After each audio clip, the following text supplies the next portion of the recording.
ਹੋਇਆ ਕੀ ਹੈ ਕਿ ਅਮਰਤਪਾਲ ਸਿੰਘ ਦੇ ਜਿਹੜੇ ਚਾਚਾ ਜੀ ਸੀਗੇ ਹਰਜੀਤ ਸਿੰਘ, ਉਹਨਾਂ ਨੇ ਵੀ ਸਰੈਂਡਰ ਕਰ ਦਿੱਤਾ। ਸਰੈਂਡਰ ਕਰਨ ਤੋਂ ਬਾਅਦ ਇਹ ਕੁਝ ਘੰਟਿਆਂ ਬਾਅਦ ਖਬਰ ਆ ਗਈ ਕਿ ਉਹਨਾਂ ਨੂੰ ਵੀ ਜਹਾਜ਼ ਦੇ ਰਾਹੀਂ ਕਿਤੇ ਖੜਿਆ ਜਾ ਰਿਹਾ।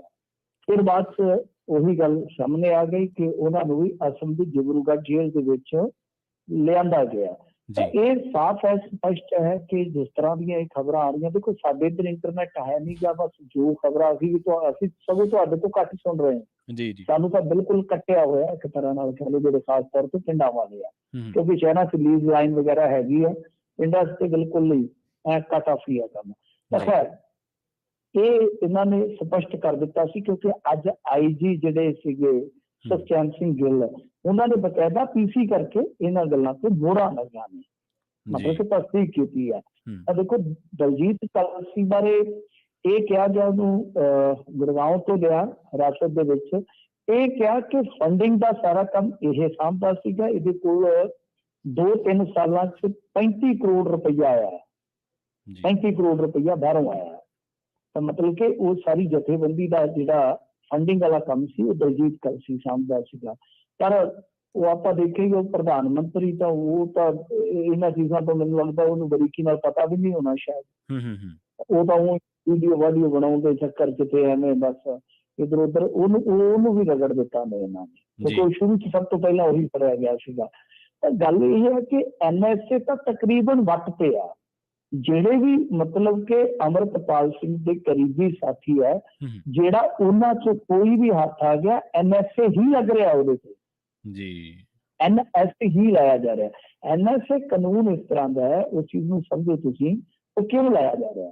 ਉਹ ਮਤਲਬ ਕਿ ਨੈਸ਼ਨਲ ਸਿਕਿਉਰਿਟੀ ਐਕਟ, ਪਹਿਲਾਂ ਮੀਸਾ ਹੁੰਦਾ ਸੀ, ਲਾਲੂ ਪ੍ਰਸਾਦ ਯਾਦਵ ਦੀ ਇੱਕ ਕੁੜੀ ਦਾ ਨਾਮ ਮੀਸਾ ਹੈ।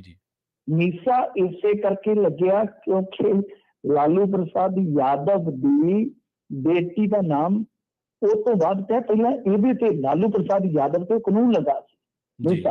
ਉਹਦੇ ਬਾਅਦ ਇਹਨਾਂ ਨੇ ਲਿਆਂਦਾ ਇਹ ਨੈਸ਼ਨਲ ਸਿਕਿਉਰਿਟੀ ਐਕਟ। ਇਹਦੇ 'ਚ ਕੁਛ ਨਹੀਂ, ਇਹਦੀ ਜੇ ਵਿਆਖਿਆ ਪੜੋਗੇ ਕਿ ਜੋ ਇੰਟਰਨਲ ਸਿਕਿਉਰਿਟੀ ਹੈ, ਜਿਹੜਾ ਬੰਦਾ ਉਹਦੇ ਵਾਸਤੇ ਖਤਰਾ ਬਣਦਾ ਹੈ ਤਾਂ ਉਸ ਤੇ ਉਹ ਲੱਗ ਜਾਂਦਾ। ਉਹਦਾ ਕੀ ਹੈ ਕਿ ਮੈਜਿਸਟ੍ਰੇਟ ਦੇ ਸਾਹਮਣੇ ਪੇਸ਼ ਕਰਨ ਦੀ ਜ਼ਰੂਰਤ ਨਹੀਂ ਬੰਦੇ ਨੂੰ, ਮੈਜਿਸਟ੍ਰੇਟ ਦੇ ਸਾਹਮਣੇ। ਹੁਣ ਇੱਥੇ ਮੰਨ ਲਓ ਕਿਸੇ ਦੀ ਗ੍ਰਿਫਤਾਰੀ ਪਾਉਣਗੇ ਤਾਂ ਮੈਜਿਸਟ੍ਰੇਟ ਦੇ ਸਾਹਮਣੇ ਪੇਸ਼ ਕਰਨਾ ਪਊਗਾ। ਫਰਜ਼ ਕਰੋ ਅਜਨਾਲਾ ਘਟਨਾਕ੍ਰਮ ਦੇ ਵਿੱਚ ਕਿਸੇ ਨੂੰ ਪੇਸ਼ ਕਰਨਾ ਹੈ ਤਾਂ 307 ਦੇ ਮੁਕੱਦਮੇ 'ਚ ਪੇਸ਼ ਕਰੋਗੇ, 2 ਮਹੀਨਿਆਂ ਬਾਅਦ ਜ਼ਮਾਨਤ ਹੈ। ਪਰ ਨੈਸ਼ਨਲ ਸਿਕਿਉਰਿਟੀ ਐਕਟ ਇਸ ਤਰ੍ਹਾਂ ਦਾ ਕਿ ਪਹਿਲੀ ਹਿਰਾਸਤ ਜਿਹੜੀ ਉਹਦੀ ਮਿਆਦ 3 ਮਹੀਨੇ, ਫਿਰ ਐਕਸਟੈਂਸ਼ਨ ਜਿਹੜੀ ਹੈ, ਮਤਲਬ ਕਿ ਬਿਨਾਂ ਮੁਕੱਦਮੇ ਤੋਂ ਵੀ 1 ਸਾਲ ਤੱਕ ਕਿਸੇ ਨੂੰ ਹਿਰਾਸਤ 'ਚ ਰੱਖਿਆ ਜਾ ਸਕਦਾ ਹੈ। ਉਹ ਇਸ ਤਰ੍ਹਾਂ ਦਾ ਕਿ ਤੁਸੀਂ ਜੇ ਆਪਣੀ ਸੁਣਵਾਈ ਕਰਵਾਉਣੀ ਆ, ਤੁਹਾਨੂੰ ਲੱਗਦਾ ਮੈਂ ਵਿਦੋਸ਼ ਹਾਂ, ਤਾਂ ਐਡਵਾਈਜ਼ਰੀ ਕੋਲ ਜਾਣਾ ਪਵੇਗਾ, ਹਾਈ ਕੋਰਟ ਦੀ ਐਡਵਾਈਜ਼ਰੀ ਕੋਲ। ਇਹ ਬਹੁਤ ਇੱਕ ਤਰ੍ਹਾਂ ਨਾਲ ਕਹਿ ਲਓ ਕਿ ਦਿੱਤਾ ਵਾਲਾ ਕੰਮ ਹੁੰਦਾ ਜਿਹੜਾ NSA ਲੱਗ ਜਾਂਦਾ ਹੈ। ਇਸ ਕਰਕੇ ਇਹ ਜਿੰਨੇ ਵੀ ਨੇੜਲੇ ਕਿਸੇ ਨੂੰ ਪੜ ਰਹੇ, ਉਹਦਾ ਕੋਈ ਕਸੂਰ ਹੈ, ਕੋਈ ਹੈ ਨਹੀਂ ਹੈ, ਤਾਂ ਉਹ ਚੀਜ਼ ਵੇਖਣ ਦੀ ਥਾਂ ਤੇ ਬਸ ਸਾਰਿਆਂ ਤੇ NSA ਲਾ ਕੇ ਉਹਨੂੰ ਨਾਰਥ ਈਸਟ ਦੀ ਜੇਲ੍ਹ ਦੇ ਵਿੱਚ ਭੇਜ ਰਹੇ ਨੇ। ਤਾਂ ਇੱਥੋਂ ਇੱਕ ਗੱਲ ਹੋਰ ਵੀ ਸਾਬਤ ਹੁੰਦੀ ਹੈ ਜਾਂ ਸਿੱਧ ਹੁੰਦੀ ਹੈ ਕਿ ਡਿਬਰੂਗੜ੍ਹ ਜੇਲ੍ਹ ਨੂੰ ਜਿਸ ਤਰ੍ਹਾਂ ਤਿਆਰ ਕੀਤਾ ਗਿਆ, ਇਹ ਠੀਕ ਵੈਸੇ ਹੀ ਅਸਮ ਦੇ ਵਿੱਚ ਆ। ਅਸਮ ਦੇ ਵਿੱਚ ਯਾਦ ਹੋਏਗਾ ਤੁਹਾਨੂੰ, ਜਦੋਂ ਉਹ ਲਿਆਂਦਾ ਸੀਗਾ ਇਹਨਾਂ ਨੇ CA ਵਗੈਰਾ, ਤਾਂ ਉਹਦੇ 'ਚ ਵੀ ਕੀ ਹੋਇਆ ਸੀ, NCR ਸ਼ਾਇਦ ਸਭ ਤੋਂ ਪਹਿਲਾਂ ਲਿਆਏ ਸੀਗੇ ਇਹ ਅਸਮ ਵਾਸਤੇ। ਤਾਂ ਉਹਦੇ 'ਚ ਇਹਨਾਂ ਨੇ ਡਿਟੈਂਸ਼ਨ ਸੈਂਟਰ ਬਣਾਏ ਸਨ ਉੱਥੇ। ਤੇ ਇਹ ਇਤਫਾਕ ਦੇਖੋ ਕਿ ਅੱਜ ਵੀ ਅਸਮ ਦੇ ਵਿੱਚ ਹੀ ਡਿਟੇਨ ਕੀਤਾ ਜਾ ਰਿਹਾ ਲਿਜਾ ਕੇ। ਇਹ ਆਪਣੇ ਆਪ ਦੇ ਵਿੱਚ ਮਤਲਬ ਕਿ ਇੱਕ ਬੜੀ ਵੱਡੀ ਗੱਲ ਹੈ ਕਿ ਉਦੋਂ ਬੰਗਾਲੀਆਂ ਨੂੰ ਇਸ ਤਰ੍ਹਾਂ ਤਾੜਨ ਵਾਸਤੇ ਬਣਾਏ ਸਨ ਤੇ ਤਾੜੇ ਵੀ ਕੁਛ ਬੰਦੇ ਜਿਹੜੇ ਆ, ਔਰ ਬਾਅਦ 'ਚ ਕੰਮ ਤੇ ਲਾਹ ਪੈ ਗਿਆ। ਐਤਕੀ ਇੱਧਰੋਂ ਪੰਜਾਬ 'ਚ ਸੁੱਟੇ ਜਾ ਰਹੇ ਨੇ। ਤਾਂ ਖੈਰ ਨੈਸ਼ਨਲ ਸਿਕਿਉਰਿਟੀ ਐਕਟ ਇਸ ਕਰਕੇ ਲਾਇਆ ਗਿਆ ਕਿ ਛੇਤੀ ਕਿਤੇ ਇੱਕ ਤਾਂ ਨਿਕਲਣਾ, ਦੂਸਰਾ ਹੈ ਕਿ ਜੇ ਇੱਥੇ ਕਿਸੇ ਕੇਸ ਦੇ ਵਿੱਚ ਨਾਮਜ਼ਦ ਕਰਾਂਗੇ ਤੁਹਾਨੂੰ ਪੇਸ਼ ਕਰਨਾ ਪਊਗਾ, ਫਿਰ ਇੱਥੋਂ ਦੀ ਜੇਲ੍ਹ 'ਚ ਰੱਖਣਾ ਪਊਗਾ। ਤਾਂ ਉਹਦੇ ਨਾਲ ਕੀ ਹੈ ਕਿ ਨੈਸ਼ਨਲ ਸਿਕਿਉਰਿਟੀ ਐਕਟ ਲਾ ਕੇ ਉਹਨੂੰ ਦੂਰ ਦਰਾਜ਼ ਦੇ ਇਲਾਕਿਆਂ 'ਚ ਭੇਜ ਦਿਓ। ਤਾਂ ਇਹ ਵੀ ਪੁਰਾਣੇ ਸਮੇਂ ਦੀ ਕਾਲਾ ਪਾਣੀ ਵਾਲੇ ਸਿਸਟਮ ਦੇ ਹਿਸਾਬ ਕਿਤਾਬ ਦੇ ਨਾਲ ਚੱਲਣ ਵਾਲਾ ਹੀ ਮਾਮਲਾ ਹੈ। ਤਾਂ ਬਈ ਹੁਣ ਜੇ ਆਪਾਂ ਗੱਲ ਕਰੀਏ ਕਿ ਇਹ ਸਾਰਾ ਕੁਛ ਜਿਸ ਤਰੀਕੇ ਨਾਲ ਕੀਤਾ ਜਾ ਰਿਹਾ, ਤਾਂ ਮੈਨੂੰ ਤਾਂ ਇਉਂ ਲੱਗਦਾ ਕਿ ਇਹ ਕੋਈ ਪਲੈਨਿੰਗ ਇਹ ਨਹੀਂ ਹੈ ਕਿ ਤੱਪ ਫੱਟ ਹੋਈ ਆ। ਬਹੁਤ ਸੋਚ ਸਮਝ ਕੇ ਇਹਨਾਂ ਨੇ ਵਿਉਂਤ ਕੇ ਸਾਰਾ ਕੁਛ ਕੀਤਾ ਹੈ। ਜਿਸ ਤਰ੍ਹਾਂ ਹਵਾਈ ਜਹਾਜ਼ ਇਹਨਾਂ ਨੇ ਲਿਆਂਦਾ, ਹਵਾਈ ਫੌਜ ਦਾ ਸਪੈਸ਼ਲ, जिस तरह जेल तैयार की गई है, जिस तरह नीम फौजी दस्ते यकदम सड़कों पर उतर आए, पिंडों तक पहुंच गए, ये मतलब कि साधारण परिस्थितियों च विਉਂਤਬੰਦੀ नहीं हुई, ये बहुत गैर साधारण परिस्थितियों च इन्हां दी विਉਂਤਬੰਦੀ सीगी। ते तुसीं हिसाब ला लो, इत्थे बैठिਆਂ ਨੂੰ ਤੁਹਾਨੂੰ पता नहीं पता होवे कि ना, ਜਿਹੜੇ मतलब कि इत्थों हिसाब ला लो अबोहर मखलोट चंडीगढ़ तो जेडे 300 किलोमीटर दूर ने इलाके, इत्थों दे भी गली गली दे बंदे की लिस्ट बनी हुई है, जेड़ा भी बंदा कुछ पुट रहा है, हिसाब ला लो। अज एक मुंडे नूं साडे एरिए च इस करके चुक लिया क्योंकि पोस्टां शेयर करदा सी। मतलब जेड़ा डाटा इकट्ठा कीता है वो बकायदा इत्थे मैनूं लगदा कि टीमां ने बयान किया, बहुत लंबा समा उन्होंने देखा, सारा कुछ करके लिस्टां बन के सारा कुछ उन्होंने मार्क किया। तो ये मतलब कि विਉਂਤਬੰਦੀ इन्हां दी सीगी जिहड़ी वो बहुत लंबे समय तो चली आई, तो फिर एक मौके पर आके उन्होंने अंजाम दिता। तो हाल की घड़ी इस मामले दे विच आपां कह सकते हैं कि सख्ती जिहड़ी है उहदे च कोई ढिलाई नहीं, कोई ढिल नहीं इन्होंने दित्ती। हाँ, ये भंबल पूसा हाले भी बरकरार है कि गिरफ्तारी हो गई है कि नहीं हो गई, क्योंकि जो अमृतपाल सिंह के चाचा जी है, फादर साहब ने या माता जी ने, वो तो कहते हैं कि अमृतपाल सिंह हिरासत दे विच है। इत्थों तक कि उन्होंने पिता ने तो भी कहा कि जे हिरासत दे विच नहीं तो सरेंडर कर देवे, ते जे हिरासत दे विच है तो पुलिस डिक्लेयर कर देवे। हुण एक जिहड़ी पटीशन पाई गई है उहदे ते सुनवाई होवेगी, कल नूं हो सकदा पंजाब सरकार उहदे च कोई जवाब दे दे। पर अधिकारत तौर पर कहते हैं कि अमृतपाल सिंह हाथ नहीं आया, कुछ CCTV वगैरह निकल रही ने, पर गिरफ्तारी के भंबल पूसे के दरमियान सब तो वड्डी गल जिहड़ी अज दी रही वो ये रही कि ना सिर्फ ड्रग नाल जोड़िया गया अमृतपाल सिंह नूं, ISI नाल जोड़िया गया, दावा किया गया कि सारा कुछ उधरों चल रहा सी, बल्कि इत्थों तक कह दिता गया कि भाई ये बरोबर एक मिलिट्री बना रहे थे कि नशा छड़ाऊ केंद्र के विच नशैड़ियां दे ब्रेन वॉश करके उन्होंने आत्मघाती तक बनाया जा रहा सी। बहुत बड़ा दावा पे इल्जाम है यह पुलिस का। ये अधिकारत गल्लां अज IG साहब कह रहे सन कि लगता है कि ISI तो यह सारा कुछ हो रहा सीगा। लगदा दा की मतलब है, जो है तो तुसीं स्पष्ट करो। लगदा है जी फंडिंग रिपोर्ट, ये लगदा मतलब कि दावा मीडिया का तुहानूं पता ही है। तो एक तरह से कह लो कि अमृतपाल सिंह ने हुण पूरी तरह कह लो कि देशव्यापी एक तरह नाल कह लो कि एक लहर का सामना कर रहा है, जिथे उहदे खिलाफ हेट फैलाई जा रही है। जिहड़ा नहीं भी जानता उसके सामने इस तरह पेश किया गया कि भाई अमृतपाल सिंह बहुत खतरनाक बंदा सीगा। तो यही भाजपा की स्ट्रैटजी रहिंदी है। भाजपा जदों भी कोई एक्शन करेगी तुहानूं पता है उहनूं बहुत वड्डा दिखाउंदी है, वड्डा दिखाउंदी है। तो गल यह है कि ये तो मैं अगे भी मिसाल देना हुन्ना, जे तुसीं इतिहास पढ़िया होवे तो तुहानूं नजर आएगा कि जदों 2002 दे विच गुजरात दे अंदर बहुत ज्यादा हिंसा हुई, कतलाम होए, उस टाइम की होया सीगा कि अस्थाना ने जिहड़ी जांच शुरू की थी SIT के मुखी के तौर पर, तो शुरुआती दौर से उन्हें इंडिया के एक बहुत बड़े पत्रकार नूं आख्या सीगा कि असल दे विच ये जिहड़ा सारा कुछ होया कार सेवका ते स्थानक मुसलमानां दी झड़प दा खिता जापदा है। पर वो पत्रकार कहंदा उहदी बकायदा किताब मैं पढ़ी हुई है, मेरे कोल भी हैगी है, जे किसी ने कोई हवाला लेना होवे मेरे तो। तो गल ये है कि वो कहंदा कि उस तो बाद जदों जांच रिपोर्ट आई मैं हैरान रह गया, क्योंकि जांच रिपोर्ट के विच इन्होंने लिखा कि ISI फंडिंग कर रही थी, इत्थों के स्थानक मुसलमान उन्होंने रले हुए सन। उस चीज नूं नरेंद्र मोदी होरां ने इलैक्शन दे विच भुनाया, फिर इलैक्शन जित गए, इलैक्शन जित गए। तो इस करके मैं कह रहा तुसीं सर्जिकल स्ट्राइक नूं देखो, सारा गेम चेंजर साबित होया सीगा 2019 वाले इलैक्शन च, क्योंकि राष्ट्रवादी सेंटीमेंट इस तरह उभारिया गया कि डेवलपमेंट वगैरह जो आर्गूमेंट होंगे ने आम तौर पर सारे पिछे छुट गए सन। तो इस करके इन्होंने जिहड़ा ये सारा कुछ किया, उस तो पहले जे तुसीं देखोगे 3 हफ्ते पिछे चले जाओ, अमृतपाल सिंह दीयां इंटरव्यूज खूब चलियां कौमी मीडिया पे।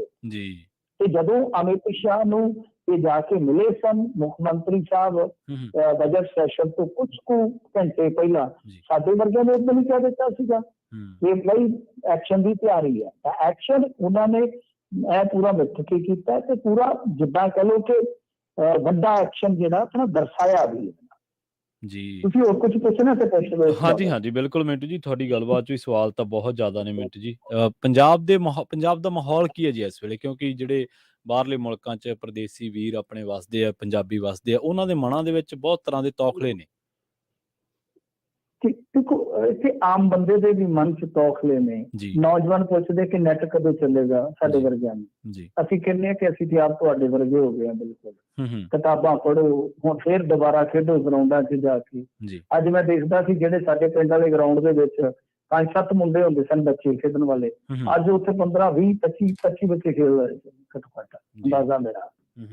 ਤਾਂ ਮਤਲਬ ਕਿ ਨੈਟ ਬੰਦ ਹੈ, ਯੂਥ ਦੀ ਆਪਣੀ ਸਮੱਸਿਆ। ਪਰ ਜਿਹੜੇ ਬੰਦਿਆਂ ਨੇ ਅੱਜ ਤੋਂ 3-4 ਦਹਾਕਿਆਂ ਵਾਲਾ ਸਮਾਂ ਦੇਖਿਆ ਜਾਂ ਸਾਥੋਂ ਵੱਡੇ ਨੇ, ਉਹਨਾਂ ਦੇ ਮਨਾਂ 'ਚ ਤੌਖਲੇ ਇੱਕ ਵੱਖਰੀ ਕਿਸਮ ਦੇ ਨੇ ਜੀ। ਫਿਰ ਜਿਹੜੇ ਮਤਲਬ ਕਿ ਅੰਮ੍ਰਿਤਪਾਲ ਸਿੰਘ ਦੇ ਸਪੋਰਟਰ ਨੇ, ਉਹਨਾਂ ਦੇ ਤੌਖਲੇ ਵੱਖਰੇ ਕਿਸਮ ਦੇ। ਇੱਥੋਂ ਤੱਕ ਕਿ ਜਿਹੜੇ ਆਲੋਚਕ ਵੀ ਨੇ ਉਹਨਾਂ ਦੇ ਵੀ ਤੌਖਲੇ, ਜਿਹੜੇ ਖਾਲਸਾ ਵਿਰੋਧੀ ਨੇ ਕਿ ਯਾਰ ਇਹ ਚਲੋ ਠੀਕ ਹੈ ਸਾਡੇ ਵੱਖਰੇਵੇਂ ਨੇ, ਸਹਿਮਤੀਆਂ ਨੇ, ਪਰ ਸਾਡਾ ਮਾਹੌਲ ਜੇ ਖਰਾਬ ਹੁੰਦਾ ਤਾਂ ਸਾਰਿਆਂ ਤੇ ਅਸਰ ਹੈ ਨਾ, ਸਾਰਿਆਂ ਤੇ ਅਸਰ ਹੈ ਕਿ ਕਿੱਥੇ ਇਨਵੈਸਟਮੈਂਟ ਭਾਲਦੇ ਹਾਂ ਅਸੀਂ, ਕਿੱਥੇ ਤਰੱਕੀਆਂ ਭਾਲਦੇ ਹਾਂ, ਤੇ ਕਹਾਣੀ ਕਿੱਧਰ ਨੂੰ ਤੁਰ ਪਈ ਆ। ਕਿਉਂਕਿ ਜਿਸ ਤਰ੍ਹਾਂ ਦੀ ਇਹ ਪ੍ਰਵੀਨ ਜੀ ਇਹ ਇਸ ਵੇਲੇ ਪਰਿਸਥਿਤੀ ਹੈ, ਕੱਲ ਨੂੰ ਫਰਜ਼ ਕਰੋ ਕਿ SYL ਦਾ ਕੋਈ ਆਰਡਰ ਆ ਜਾਂਦਾ ਹੈ, ਇਸੇ ਤਰ੍ਹਾਂ ਹੀ SYL ਵੀ ਨਿਕਲੇਗੀ ਫਿਰ। ਪਹਿਲਾਂ ਦੇਖ ਚੁੱਕਾ ਪੰਜਾਬ। ਤੋ ਜਿਹੜੇ ਲੋਕ ਥੋੜੇ ਮਤਲਬ ਕਿ ਬਹੁਤ ਬਰੀਕ ਬਹਿਨੀ ਦੇ ਨਾਲ ਇਹਨਾਂ ਚੀਜ਼ਾਂ ਦਾ ਅਧਿਐਨ ਕਰਦੇ ਨੇ, ਉਹਨਾਂ ਦੇ ਤੌਖਲੇ ਵੱਖਰੀ ਕਿਸਮ ਦੇ ਨੇ। ਇਹ ਕੋਈ ਠੀਕ ਨਹੀਂ ਹੋ ਰਿਹਾ। ਜੇ ਕੋਈ ਕਹੇ ਚਲੋ ਠੀਕ ਹੈ ਅੰਮ੍ਰਿਤਪਾਲ ਸਿੰਘ ਦੇ ਨਾਲ ਸਾਰਾ ਪੰਜਾਬ ਸਹਿਮਤ ਨਹੀਂ ਹੈ, ਸੱਚ ਹੈ, ਹਕੀਕਤ ਹੈ, ਪਰੰਤੂ ਤੌਖਲੇ ਸਭ ਦੇ ਵੱਖੋ ਵੱਖਰੇ ਹੈਗੇ ਨੇ ਹੈਗੇ। ਤੋ ਦੇਖੋ ਹੁਣ ਦਵਾਈ ਕਰ ਸਕਦੇ ਹਾਂ ਕਿ ਚਲੋ ਸਥਿਤੀ ਜਿਹੜੀ ਉਹ ਨਾਰਮਲ ਹੋਵੇ ਛੇਤੀ, ਪਰ ਡਰ ਭੈ ਤੇ ਹੈ ਫਿਜ਼ਾ ਦੇ ਵਿੱਚ। ਇਹਦਾ ਕੋਈ ਮੈਂ ਸਮਝਦਾ ਕਿ ਇਹਨੂੰ ਦਰਕਿਨਾਰ ਕਰਨ ਦਾ ਕੋਈ ਕਾਰਨ ਨਹੀਂ ਹੈ। ਤਾਂ ਤੌਖਲੇ ਸਭਨਾਂ ਦੇ ਵੱਖੋ ਵੱਖਰੇ ਹੈਗੇ ਜ਼ਰੂਰ ਨੇ ਜੀ।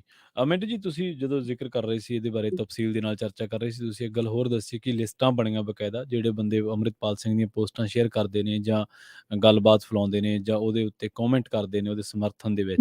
ਮੇਰਾ ਮੰਨਣਾ ਹੈ ਕਿ ਇਹਨਾਂ ਨੇ ਡਾਟਾ ਕਲੈਕਟ ਕੀਤਾ ਤਾਂ ਹੀ ਯਕਦਮ, ਤੁਸੀਂ ਹਿਸਾਬ ਲਾ ਲਓ ਕਿ ਯਕਦਮ ਇੱਕੋ ਸਮੇਂ ਇਹਨਾਂ ਨੇ ਪਿੰਡਾਂ 'ਚ ਆ ਕੇ ਇੱਥੋਂ ਤੱਕ ਕਿ ਤੁਹਾਡੇ ਇੱਥੋਂ ਜਦੋਂ ਤੁਸੀਂ ਮੁਕਤਸਰ ਤੋਂ ਲੋਕ ਨੂੰ ਆਉਣੇ, ਰਾਹ ਦੇ ਵਿੱਚ ਇੱਕ ਧਾਰਮਿਕ ਸਥਾਨ ਹੈ ਸੜਕ ਦੇ ਉੱਤੇ, ਉਸ ਬਾਬਾ ਜੀ ਨੂੰ ਵੀ ਲੈ ਗਏ ਕਿਉਂਕਿ ਅੰਮ੍ਰਿਤਪਾਲ ਸਿੰਘ ਆਇਆ ਸੀ। ਤੁਸੀਂ ਹਿਸਾਬ ਲਾ ਲਓ ਤਾਂ ਜਿੱਥੇ ਮਤਲਬ ਕਿ ਕਿਤੇ ਠਹਿਰ ਵੀ ਹੋਈ ਸੀ, ਲੰਗਰ ਪਾਣੀ ਵੀ ਛਕਿਆ ਸੀ, ਉਹ ਵੀ ਉਹ ਨਾ ਕਿਵੇਂ ਮੈਂ ਮਤਲਬ ਕਿ ਗਰਾਊਂਡ ਤੋਂ ਇਹਨਾਂ ਚੀਜ਼ਾਂ ਦਾ ਦੇਖ ਕੇ ਫਿਰ ਮੈਂ ਕੋਈ ਸਿੱਟਾ ਕੱਢਦਾ ਹੁੰਦਾ। ਉਦਾਂ ਵੀ ਇੱਕ ਮੈਨੂੰ ਪੁਲਿਸ ਵਾਲੇ ਨੇ ਦੱਸਿਆ ਕਿ ਪੋਸਟਾਂ ਸ਼ੇਅਰ ਕੀਤੀਆਂ ਤੇ ਉਹਨੂੰ ਵੀ ਬੁਲਾਇਆ ਥਾਣੇ।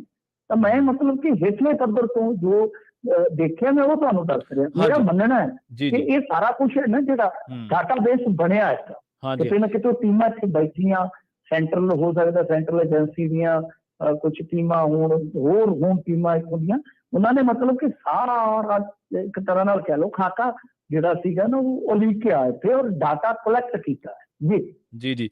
ਮਿੰਟੂ ਜੀ, ਬਿਲਕੁਲ ਇਸੇ ਤੋਂ ਹੀ ਸਵਾਲ ਇੱਕ ਇਹ ਵੀ ਉੱਠਦਾ ਨਾ ਕਿ ਡਾਟਾ ਤਾਂ ਪਿੰਡਾਂ ਵਾਲੇ ਖੁਦ ਦੇ ਕੇ ਆਉਂਦੇ ਰਹੇ, ਨਸ਼ੇ ਜਿਹੜੇ ਵੇਚਦੇ ਆ ਲੋਕ ਉਹਨਾਂ ਦਾ, ਕਿ ਭਾਈ ਫਲਾਨਾ ਬੰਦਾ ਵੇਚਦਾ, ਫਲਾਨੇ ਥਾਂ ਵੇਚਦਾ।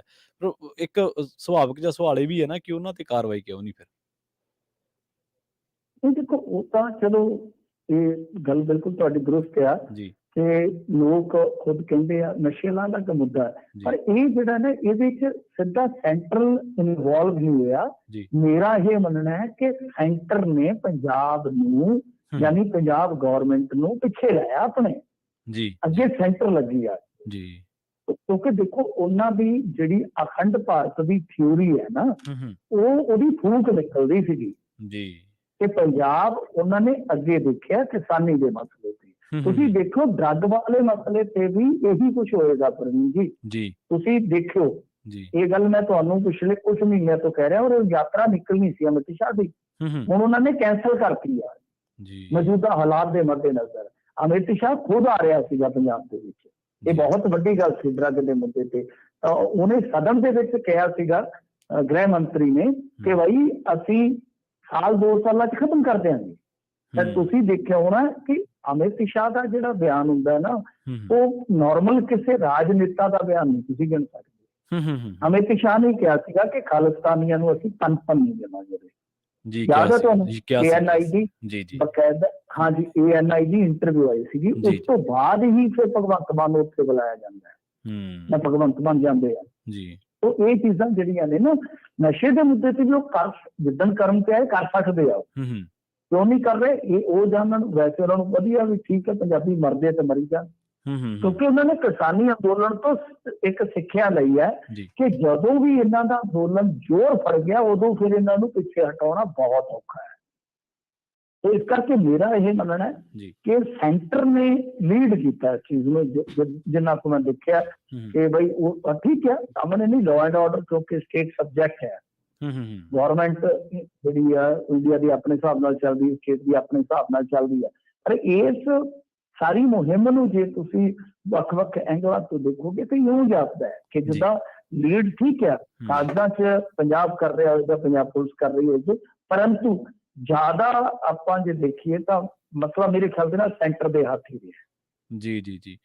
ਮੰਡੀ ਜੀ, ਪੰਜਾਬ ਸਰਕਾਰ ਬਾਰੇ ਕੀ ਕਹਿਣਾ ਚਾਹੋਗੇ? ਕਿਉਂਕਿ ਪੰਜਾਬ ਸਰਕਾਰ ਤੇ ਵੀ ਕਈ ਤਰ੍ਹਾਂ ਦੇ ਸਵਾਲ ਉੱਠ ਰਹੇ ਨੇ। ਇੱਕ ਬੀਬੀ ਦੀ ਵੀਡੀਓ ਵੀ ਕਾਫੀ ਵਾਇਰਲ ਹੋ ਰਹੀ ਹੈ, ਭਗਵੰਤ ਮਾਨ ਨੂੰ ਵਧਾਈਆਂ ਤੱਕ ਦੇ ਰਹੀ ਹੈ। ਸੋ ਪੰਜਾਬ ਦੇ ਸਿਆਸੀ ਮਾਹੌਲ ਦੇ ਵਿੱਚ ਕਿਹੋ ਜਿਹਾ ਪ੍ਰਤੀਕਰਮ ਹੈ ਇਹਨਾਂ ਸਾਰੇ? ਬਿਲਕੁਲ ਦੇਖੋ, ਕੁਝ ਗੈਰ ਸੰਜੀਦਾ ਲੋਕ ਹੁੰਦੇ ਨੇ, ਕਈਆਂ ਨੇ ਵਧਾਈਆਂ ਦਿੱਤੀਆਂ, ਕਈਆਂ ਨੇ ਖੁਸ਼ੀਆਂ ਮਨਾਈਆਂ। ਮੈਂ ਆਪਣੀ ਗੱਲ ਕਰ ਲੈਂਦਾ ਜਾਂ ਹੋਰ ਦੀ ਗੱਲ ਕਰ ਲੈਂਦਾ ਕਿ ਮੰਨ ਲਓ ਸਾਡੀ ਕਿਸੇ ਨਾਲ ਸੋਚ ਨਹੀਂ ਰਲਦੀ, ਕਿਸੇ ਨਾਲ ਸੋਚ ਨਹੀਂ ਰਲਦੀ, ਜਾਂ ਅਸੀਂ ਕਿਸੇ ਨਾਲ ਅਸਹਿਮਤ ਹੁੰਦੇ ਕਿਸੇ ਵਿਚਾਰਧਾਰਾ ਦੇ ਨਾਲ, ਇੱਕ ਪੁਆਇੰਟ ਤੇ ਆ ਕੇ ਜਾਂ 2 ਪੁਆਇੰਟ ਤੇ 5 ਬਿੰਦੂਆਂ ਤੇ ਕਿਤੇ ਵੀ, ਜਾਂ ਸਮੁੱਚਾ ਹੀ ਗੱਲ।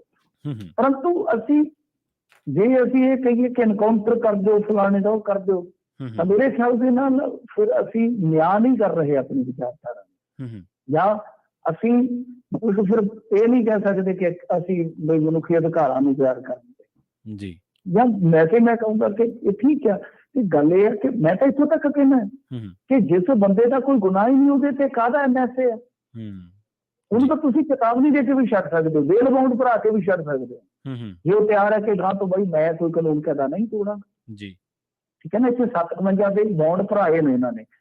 ਜਿਹੜੇ ਲੋਕ ਇਸ ਤਰ੍ਹਾਂ ਕਰ ਰਹੇ ਨੇ, ਮੈਂ ਅੱਗੇ ਵੀ ਕਿਹਾ ਕਿ ਸਾਰਾ ਪੰਜਾਬ ਕਿਸੇ ਦੇ ਪਿੱਛੇ ਨਹੀਂ ਹੁੰਦਾ, ਪਰੰਤੂ ਇਹ ਵੀ ਇੱਕ ਮਾਹੌਲ ਖਰਾਬ ਕਰਨ ਵਾਲੇ ਲੋਕ ਹੁੰਦੇ ਨੇ ਕਿ ਜਦੋਂ ਹੁਣ ਇੰਨੀ ਸਖਤਾਈ ਹੋ ਗਈ, ਸਾਰਾ ਕੁਝ ਹੋ ਗਿਆ, ਠੀਕ ਹੈ, ਕਾਰਵਾਈ ਹੋ ਗਈ, ਪਰੰਤੂ ਵਿੱਚੋਂ ਹੁਣ ਇਹ ਚੜਾਉਣ ਵਾਲਾ ਕੰਮ ਹੁੰਦਾ ਹੈ ਕਿ ਤੁਸੀਂ ਮਤਲਬ ਕਿ ਬਲਦੀ ਤੇ ਤੇਲ ਪਾਓਗਾ। ਉਹ ਸਿੱਟੇ ਸਾਨੂੰ ਗਾਂ ਵੀ ਭੁਗਤਣੇ ਪੈ ਸਕਦੇ ਆ। ਰਹਿਣਾ ਤਾਂ ਅਸੀਂ ਇੱਥੇ ਆ ਨਾ ਸਾਰਿਆਂ ਨੇ। ਉਹ ਇਹ ਹੁੰਦਾ ਕਿ ਸਮਾਂ ਜਿਹੜਾ ਉਹ ਆਪਣੀ ਚਾਲੇ ਚੱਲਦਾ, ਸਾਨੂੰ ਹਾਲੇ ਵੀ ਮਤਲਬ ਕਿ ਇਹੀ ਇੰਤਜ਼ਾਰ ਹੈ ਕਿ ਅੱਛਾ ਮਾਹੌਲ ਹੋਵੇ। ਠੀਕ ਹੈ, ਆਪਣੀ ਗੱਲ ਰੱਖਣ ਦਾ ਹਰ ਇੱਕ ਨੂੰ ਹੱਕ ਹੈ ਬਈ, ਹਰ ਇੱਕ ਨੂੰ ਆਪਣੀ ਸੋਚ ਤੈਅ ਕਰਨ ਦਾ ਹੱਕ ਹੈ। ਪਰ ਅਸੀਂ ਇਹ ਹੈ ਕਿ ਠੀਕ ਹੈ, ਅੱਜ ਕੁਛ ਬੰਦੇ ਮੰਨ ਲਓ ਹੁਣ ਨਜਾਇਜ਼ ਚੱਕੇ ਤੇ ਆਪਾਂ ਕਹੀਏ ਕਿ ਉਹਨਾਂ ਦੇ ਵੀ ਚੱਡੇ ਪਾੜ ਦਿਓ, ਜਾਂ ਜੇ ਜਾਇਜ਼ ਵੀ ਚੱਕੇ ਆ ਤਾਂ ਤੁਸੀਂ ਉਹਨਾਂ ਨੂੰ ਟਰਾਇਲ ਕਰੋ, ਬਸ ਗੱਲ ਠੀਕ ਹੈ, ਗੱਲ ਖਤਮ ਹੈ। ਅਸੀਂ ਕਹੀਏ ਕਿ ਐਨਕਾਊਂਟਰ ਕਰਦੇ, ਗੱਲ ਹੈ ਕੋਈ? ਇਸ ਤਰ੍ਹਾਂ ਦੇ ਜਿਹੜੇ ਲੋਕ ਨੇ, ਇਹਨਾਂ ਨੂੰ ਇਹ ਨਹੀਂ ਪਤਾ ਕਿ ਮਾਹੌਲ ਰਾਹ ਵਾਸਤੇ ਵੀ ਵਿਗੜ ਸਕਦਾ। ਸੋ ਸਾਨੂੰ ਜ਼ਰੂਰਤ ਹੈ ਕਿ ਠੀਕ ਹੈ, ਵਿਰੋਧਤਾ ਕਰੋ, ਮੈਂ ਨਹੀਂ ਕਹਿੰਦਾ ਕਿ ਅਮਰਪਾਲ ਸਿੰਘ ਦਾ ਸਮਰਥਨ ਕਰੋ, ਪਰ ਕੋਈ ਲੌਜਿਕ ਹੋਵੇ, ਕੋਈ ਪੱਧਰ ਹੋਵੇ, ਕੋਈ ਮਿਆਰ ਹੋਵੇ। ਇਹ ਥੋੜੀ ਜਿਹੀ ਕਿ ਆਪਾਂ ਕਹੀਏ ਕਿ ਮਾਰ ਦਿਓ ਜੀ, ਮਾਰ ਦਿਓ, ਏਦਾਂ ਨਹੀਂ ਚੱਲਦਾ ਹੁੰਦਾ ਕੰਮ। ਮਿੰਟੂ ਜੀ, ਇੱਥੇ ਤੁਸੀਂ ਬੜੀ ਤਫਸੀਲ ਦੇ ਨਾਲ ਕਈ ਪਹਿਲੂਆਂ ਤੇ ਆਪਾਂ ਚਰਚਾ ਕਰਕੇ ਹਟੇ ਹਾਂ। ਪੰਜਾਬੀ ਜਿਹੜਾ ਮੀਡੀਆ ਹੈ, ਜਿਸ ਤਰ੍ਹਾਂ ਦਾ ਵੀ, ਚਾਹੇ ਪ੍ਰਿੰਟ ਹੈ ਚਾਹੇ ਇਲੈਕਟ੍ਰੋਨਿਕ ਆ, ਉਹਨਾਂ ਦਾ ਜਿਹੜਾ ਰੁਖ ਹੈ ਉਹਨੂੰ ਤੁਸੀਂ ਕਿਵੇਂ ਦੇਖਦੇ ਆ? ਕਿਉਂਕਿ ਉਹ ਕਦੇ ਕਹਿ ਦਿੰਦੇ ਫੜ ਲਿਆ, ਕਦੇ ਕਹਿ ਦਿੰਦੇ ਛੱਡਤਾ, ਕਈ ਮੀਡੀਆ ਖਲਨਾਇਕ ਬਣਾ ਕੇ ਪੇਸ਼ ਕਰ ਰਿਹਾ, ਕਈ ਵਿਚਾਰਧਾਰਕ ਵਖਰੇਵਿਆਂ ਦਾ ਤੁਸੀਂ ਜਿਵੇਂ ਜ਼ਿਕਰ ਕੀਤਾ, ਉਹ ਤਾਂ ਮਤਲਬ ਟੋਟਲੀ ਇਸ ਚੀਜ਼ ਨੂੰ ਹੋਰ ਮੀਡੀਆ ਦਾ ਕੰਮ ਹੈ, ਤੁਸੀਂ ਰਿਪੋਰਟ ਕਰੋ, ਤੁਸੀਂ ਰਿਪੋਰਟ ਕਰ ਦਿਓ ਸਾਰੀਆਂ ਚੀਜ਼ਾਂ ਜੋ ਤੁਹਾਨੂੰ ਲੱਗਦਾ ਹੈ ਬਈ ਇੱਥੇ ਆ ਠੀਕ ਹੋ ਰਿਹਾ, ਇੱਥੇ ਆ ਗਲਤ ਹੋ ਰਿਹਾ, ਤੁਸੀਂ ਉਹ ਚੀਜ਼ ਦੱਸ ਸਕਦੇ ਹੋ। ਕਿਆ ਠੀਕ ਲੱਗ ਰਿਹਾ, ਕਿਆ ਮੀਡੀਆ ਦੀ ਅੱਖ ਤੋਂ ਆ ਗਲਤ ਹੈ। ਪਰ ਇਹ ਚੀਜ਼ ਹੈ ਕਿ ਦੇਖੋ, ਫੜ ਲਿਆ, ਛੱਡਤਾ, ਫੜ ਲਿਆ, ਕੀ ਤਮਾਸ਼ਾ ਕਰ ਰਹੇ ਹੋ ਤੁਸੀਂ? ਇਹਨਾਂ ਨੇ ਤੇ ਪਹਿਲੇ 12 ਵਜੇ ਕਹਿ ਦਿੱਤਾ ਸੀਗਾ ਕਿ ਅਰੈਸਟ, ਇੱਥੋਂ ਤੱਕ ਕਿ ਦਾ ਟ੍ਰਿਬਿਊਨ ਨੇ ਲਿਖਿਆ ਹੋਇਆ ਸੀਗਾ। ਐਦੋਂ ਵੱਡਾ ਕੋਈ ਹੋਏਗਾ ਨਾ? ਮਤਲਬ ਕਿ ਇਹਦੇ ਵਿੱਚ ਹੁਣ ਕੀ ਹੈ ਕਿ ਇੱਕ ਤੇ ਹੜਬੜੀ ਆ, ਅੱਗੇ ਨਿਕਲਣ ਦੀ ਦੌੜ ਆ, ਦੂਸਰਾ ਇਹ ਆ ਕਿ ਮਤਲਬ ਪੋਸਟਾਂ ਡਿਲੀਟ ਕੀਤੀਆਂ ਜਾ ਰਹੀਆਂ ਨੇ ਬਾਅਦ ਦੇ ਵਿੱਚ। ਇਹ ਨਹੀਂ ਹੈ ਕਿ ਸਾਡੇ ਤੋਂ ਗਲਤੀ ਹੋ ਗਈ, ਅਸੀਂ ਇਸ ਗਲਤੀ ਨੂੰ ਪ੍ਰਵਾਨ ਕਰੀਏ ਕਿ ਅੱਗੇ ਤੋਂ ਉਹਦੇ ਤੋਂ ਸਬਕ ਲਈਏ।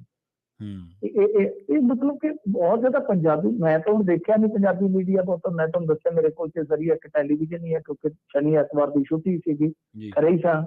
ਤੇ ਅੱਜ ਜਾ ਕੇ ਅਖਬਾਰਾਂ ਅਖਬਾਰਾਂ ਪੜ੍ਹੀਆਂ ਨੇ ਸ਼ਹਿਰ ਦੇ ਵਿੱਚ ਜਾ ਕੇ, ਤਾਂ ਮਤਲਬ ਕਿ ਮੈਂ ਤੇ ਬਹੁਤਾ ਦੇਖਿਆ ਨਹੀਂ ਹੈ ਕਿ ਕਿਸ ਤਰ੍ਹਾਂ ਚੱਲਿਆ ਮੀਡੀਆ। ਪਰ ਰੌਲਾ ਇਹ ਹੈ ਕਿ ਸਾਨੂੰ ਜੱਜਮੈਂਟਲ ਹੋਣ ਦਾ ਕੋਈ ਹੱਕ ਨਹੀਂ ਹੈ। ਜਿੱਥੇ ਤੁਹਾਨੂੰ ਲੱਗਦਾ ਪੁਲਿਸ ਨਜਾਇਜ਼ ਕਰ ਰਹੀ ਹੈ, ਤੁਸੀਂ ਬੋਲੋ, ਉੱਥੇ ਵੀ ਬੋਲਣਾ ਬਣਦਾ ਬਈ। ਜਿੱਥੇ ਅਮਰਤਪਾਲ ਸਿੰਘ ਦੀ ਧਿਰ ਚੋਂ ਕੋਈ ਬੰਦਾ ਗਲਤ ਹੈ, ਤੁਸੀਂ ਉੱਥੇ ਵੀ ਕਹਿ ਸਕਦੇ ਹੋ, ਤੁਹਾਡਾ ਹੱਕ ਹੈ, ਤੁਸੀਂ ਗੱਲ ਨਹੀਂ ਕਹੋਗੇ ਤਾਂ ਕੌਣ। ਪਰ ਜਦੋਂ ਤੁਸੀਂ ਇੱਕ ਪਾਸੜ ਉਹ ਹਵਾ ਦਾ ਰੁਖ ਦੇਖ ਲੈਂਦੇ ਹੋ, ਅੱਜ ਜੇ ਜ਼ਿਆਦਾ ਉਹਨਾਂ ਦੇ ਐਂਟੀ ਹੋ ਗਿਆ ਤਾਂ ਤੁਸੀਂ ਉੱਧਰ ਨੂੰ ਉਹਨਾਂ ਨੂੰ ਖੁਸ਼ ਕਰਨ ਲੱਗ ਜਾਓ। ਕੱਲ ਨੂੰ ਅਮਰਤਪਾਲ ਸਿੰਘ ਵੱਲ ਜ਼ਿਆਦਾ ਲਾਗਵਰਦੀ ਹੋਊਗੇ ਲੋਕ, ਤੁਸੀਂ ਉੱਧਰ ਹੋ ਜਾਓਗੇ। ਆਪਣਾ ਜਿਹੜਾ ਤੁਹਾਡਾ ਮਤਲਬ ਕਿ ਸਿਧਾਂਤ ਹੈ, ਤੁਹਾਡੇ ਐਥਿਕਸ ਨੇ ਜਿਹੜੇ, ਉਹ ਜੇ ਛੁੱਟਦੇ ਆ ਤਾਂ ਪਰ ਕੀ ਕਰੀਏ, ਹੁਣ ਤੁਹਾਨੂੰ ਪਤਾ ਹੀ ਹੈ। ਜੀ। ਤੇ ਵਾਰਸ ਪੰਜਾਬ ਦੀ ਜਥੇਬੰਦੀ ਵੱਲੋਂ ਜਿਵੇਂ ਖਾਰਾ ਜੀ ਗਏ ਨੇ ਹਾਈ ਕੋਰਟ ਦੇ ਵਿੱਚ, ਤਾਂ ਜਾਂ ਹੋਰ ਜਿੰਨੇ ਵੀ ਲੋਕ ਨੇ ਜਿਹੜੇ ਅੰਮ੍ਰਿਤਪਾਲ ਦਾ ਪਹਿਲਾਂ ਸਮਰਥਨ ਕਰਦੇ ਸੀਗੇ, ਮਿੰਟੂ ਜੀ, ਉਹਨਾਂ ਵੱਲੋਂ ਕੋਈ ਪ੍ਰੋਟੈਸਟ, ਕੋਈ ਧਰਨਾ, ਰੋਸ ਮੁਜ਼ਾਹਰਾ ਜਾਂ ਕੋਈ ਮੋਰਚਾ ਇਸ ਤਰ੍ਹਾਂ ਦੀ ਕੋਈ ਪ੍ਰੋਟੈਸਟ ਚੱਲ ਰਹੇ ਨੇ? ਪ੍ਰਵੀਨ ਜੀ, ਪ੍ਰੋਟੈਸਟ ਕਰਨ ਨਹੀਂ ਦਿੱਤੇ ਜਾ ਰਹੇ। ਬੇਸਿਕਲੀ ਤਲਵੰਡੀ ਸਾਬੋ ਆਏ ਸਨ, ਕੁਛ ਸੜਕ ਤੇ ਸਾਰਿਆਂ ਤੇ ਮੁਕੱਦਮਾ ਪਾ ਦਿੱਤਾ ਗਿਆ। ਹੁਣ ਡਰਦੇ ਨਾ ਲੋਕ, ਥੋੜਾ ਡਰਦੇ ਵੀ ਹੈ ਕਿ ਯਾਰ ਚੱਕ ਕੇ ਅਸਮ ਨਾ ਮਾਰਨਾ। ਡਿਬਰੂਗੜ੍ਹ ਲੋਕਾਂ ਨੂੰ ਕਿਤੇ ਨਾਂ ਨਹੀਂ ਲੈਣਾ ਉਹਦਾ, ਲੋਕੀ ਕਹਿੰਦੇ ਡੇਂਗੂਗੜ੍ਹ ਨਾ ਪਾ ਦੇਣ। ਤੇ ਦੂਜੀ ਗੱਲ ਕਿ ਅੱਛਾ, ਫਿਰ ਇੱਕ ਪ੍ਰੋਟੈਸਟ ਚੱਲ ਰਿਹਾ ਸੋਹਾਣਾ ਸਾਹਿਬ, ਜਿਹੜਾ ਗੁਰਦੁਆਰਾ ਸਾਹਿਬ ਹੈ ਨਾ ਸੋਹਾਣਾ ਚੌਂਕ ਦੇ ਵਿੱਚ, ਉਹ ਉੱਥੇ ਜ਼ਰੂਰ ਹੈ ਇੱਕ ਪ੍ਰੋਟੈਸਟ ਉੱਥੇ ਚੱਲ ਰਿਹਾ। ਤਾਂ ਇੱਕ ਅੱਧ ਪ੍ਰੋਟੈਸਟ ਸ਼ਾਇਦ ਕੋਈ ਹੋਰ ਹੋ ਸਕਦਾ, ਬਹੁਤਾ ਨਹੀਂ ਹੈ। ਪ੍ਰੋਟੈਸਟ ਨਹੀਂ ਦੇਖੇ ਗਏ ਬਹੁਤੇ। ਮਤਲਬ ਇਹ ਹੈ ਨਾ ਕਿ ਤੁਸੀਂ ਦੇਖੋ ਪਿੰਡਾਂ ਦੇ ਵਿੱਚ ਤਾਂ ਫਲੈਗ ਮਾਰਚ ਆ। ਕੱਲ ਇੱਥੇ ਸਾਡੇ ਖੇਤਾਂ ਚੋਂ ਘਰ ਦੇ ਅੱਗੇ ਲੰਘੇ ਆ, ਤੁਸੀਂ ਮਤਲਬ ਸੱਚ ਜਾਣੋ ਕਿ ਘੱਟੋ ਘੱਟ ਮੇਰੇ ਖਿਆਲ ਦੇ ਨਾਲ 40 ਗੱਡੀਆਂ ਹੋਣੀਆਂ ਪੁਲਿਸ ਦੀਆਂ ਪਿੰਡਾਂ 'ਚ ਫਲੈਗ ਮਾਰਚ ਨੇ। ਉਹ ਥੋੜਾ ਦਹਿਸ਼ਤੀ ਮਾਹੌਲ ਹੈਗਾ ਨਾ। ਦੇਖੋ ਮੈਂ ਉਹੀ ਕਿਹਾ ਨਾ ਕਿ ਜਿਨ੍ਹਾਂ ਨੇ ਪਿਛਲਾ ਦੌਰ ਦੇਖਿਆ ਉਹ ਆਪਣੇ ਬੱਚੇ ਲੁਕਾ ਲੈਂਦੇ ਨੇ। ਦੂਜੀ ਹੈ ਕਿ ਕਾਰਵਾਈ ਇੰਨੀ ਸਖਤ ਹੋਈ ਹੈ ਬਈ ਮਤਲਬ ਥੋੜਾ ਹੁੰਦਾ ਹੀ ਹੈ, ਮਾਹੌਲ ਥੋੜਾ ਵਿਗੜਦਾ ਹੀ ਹੈ।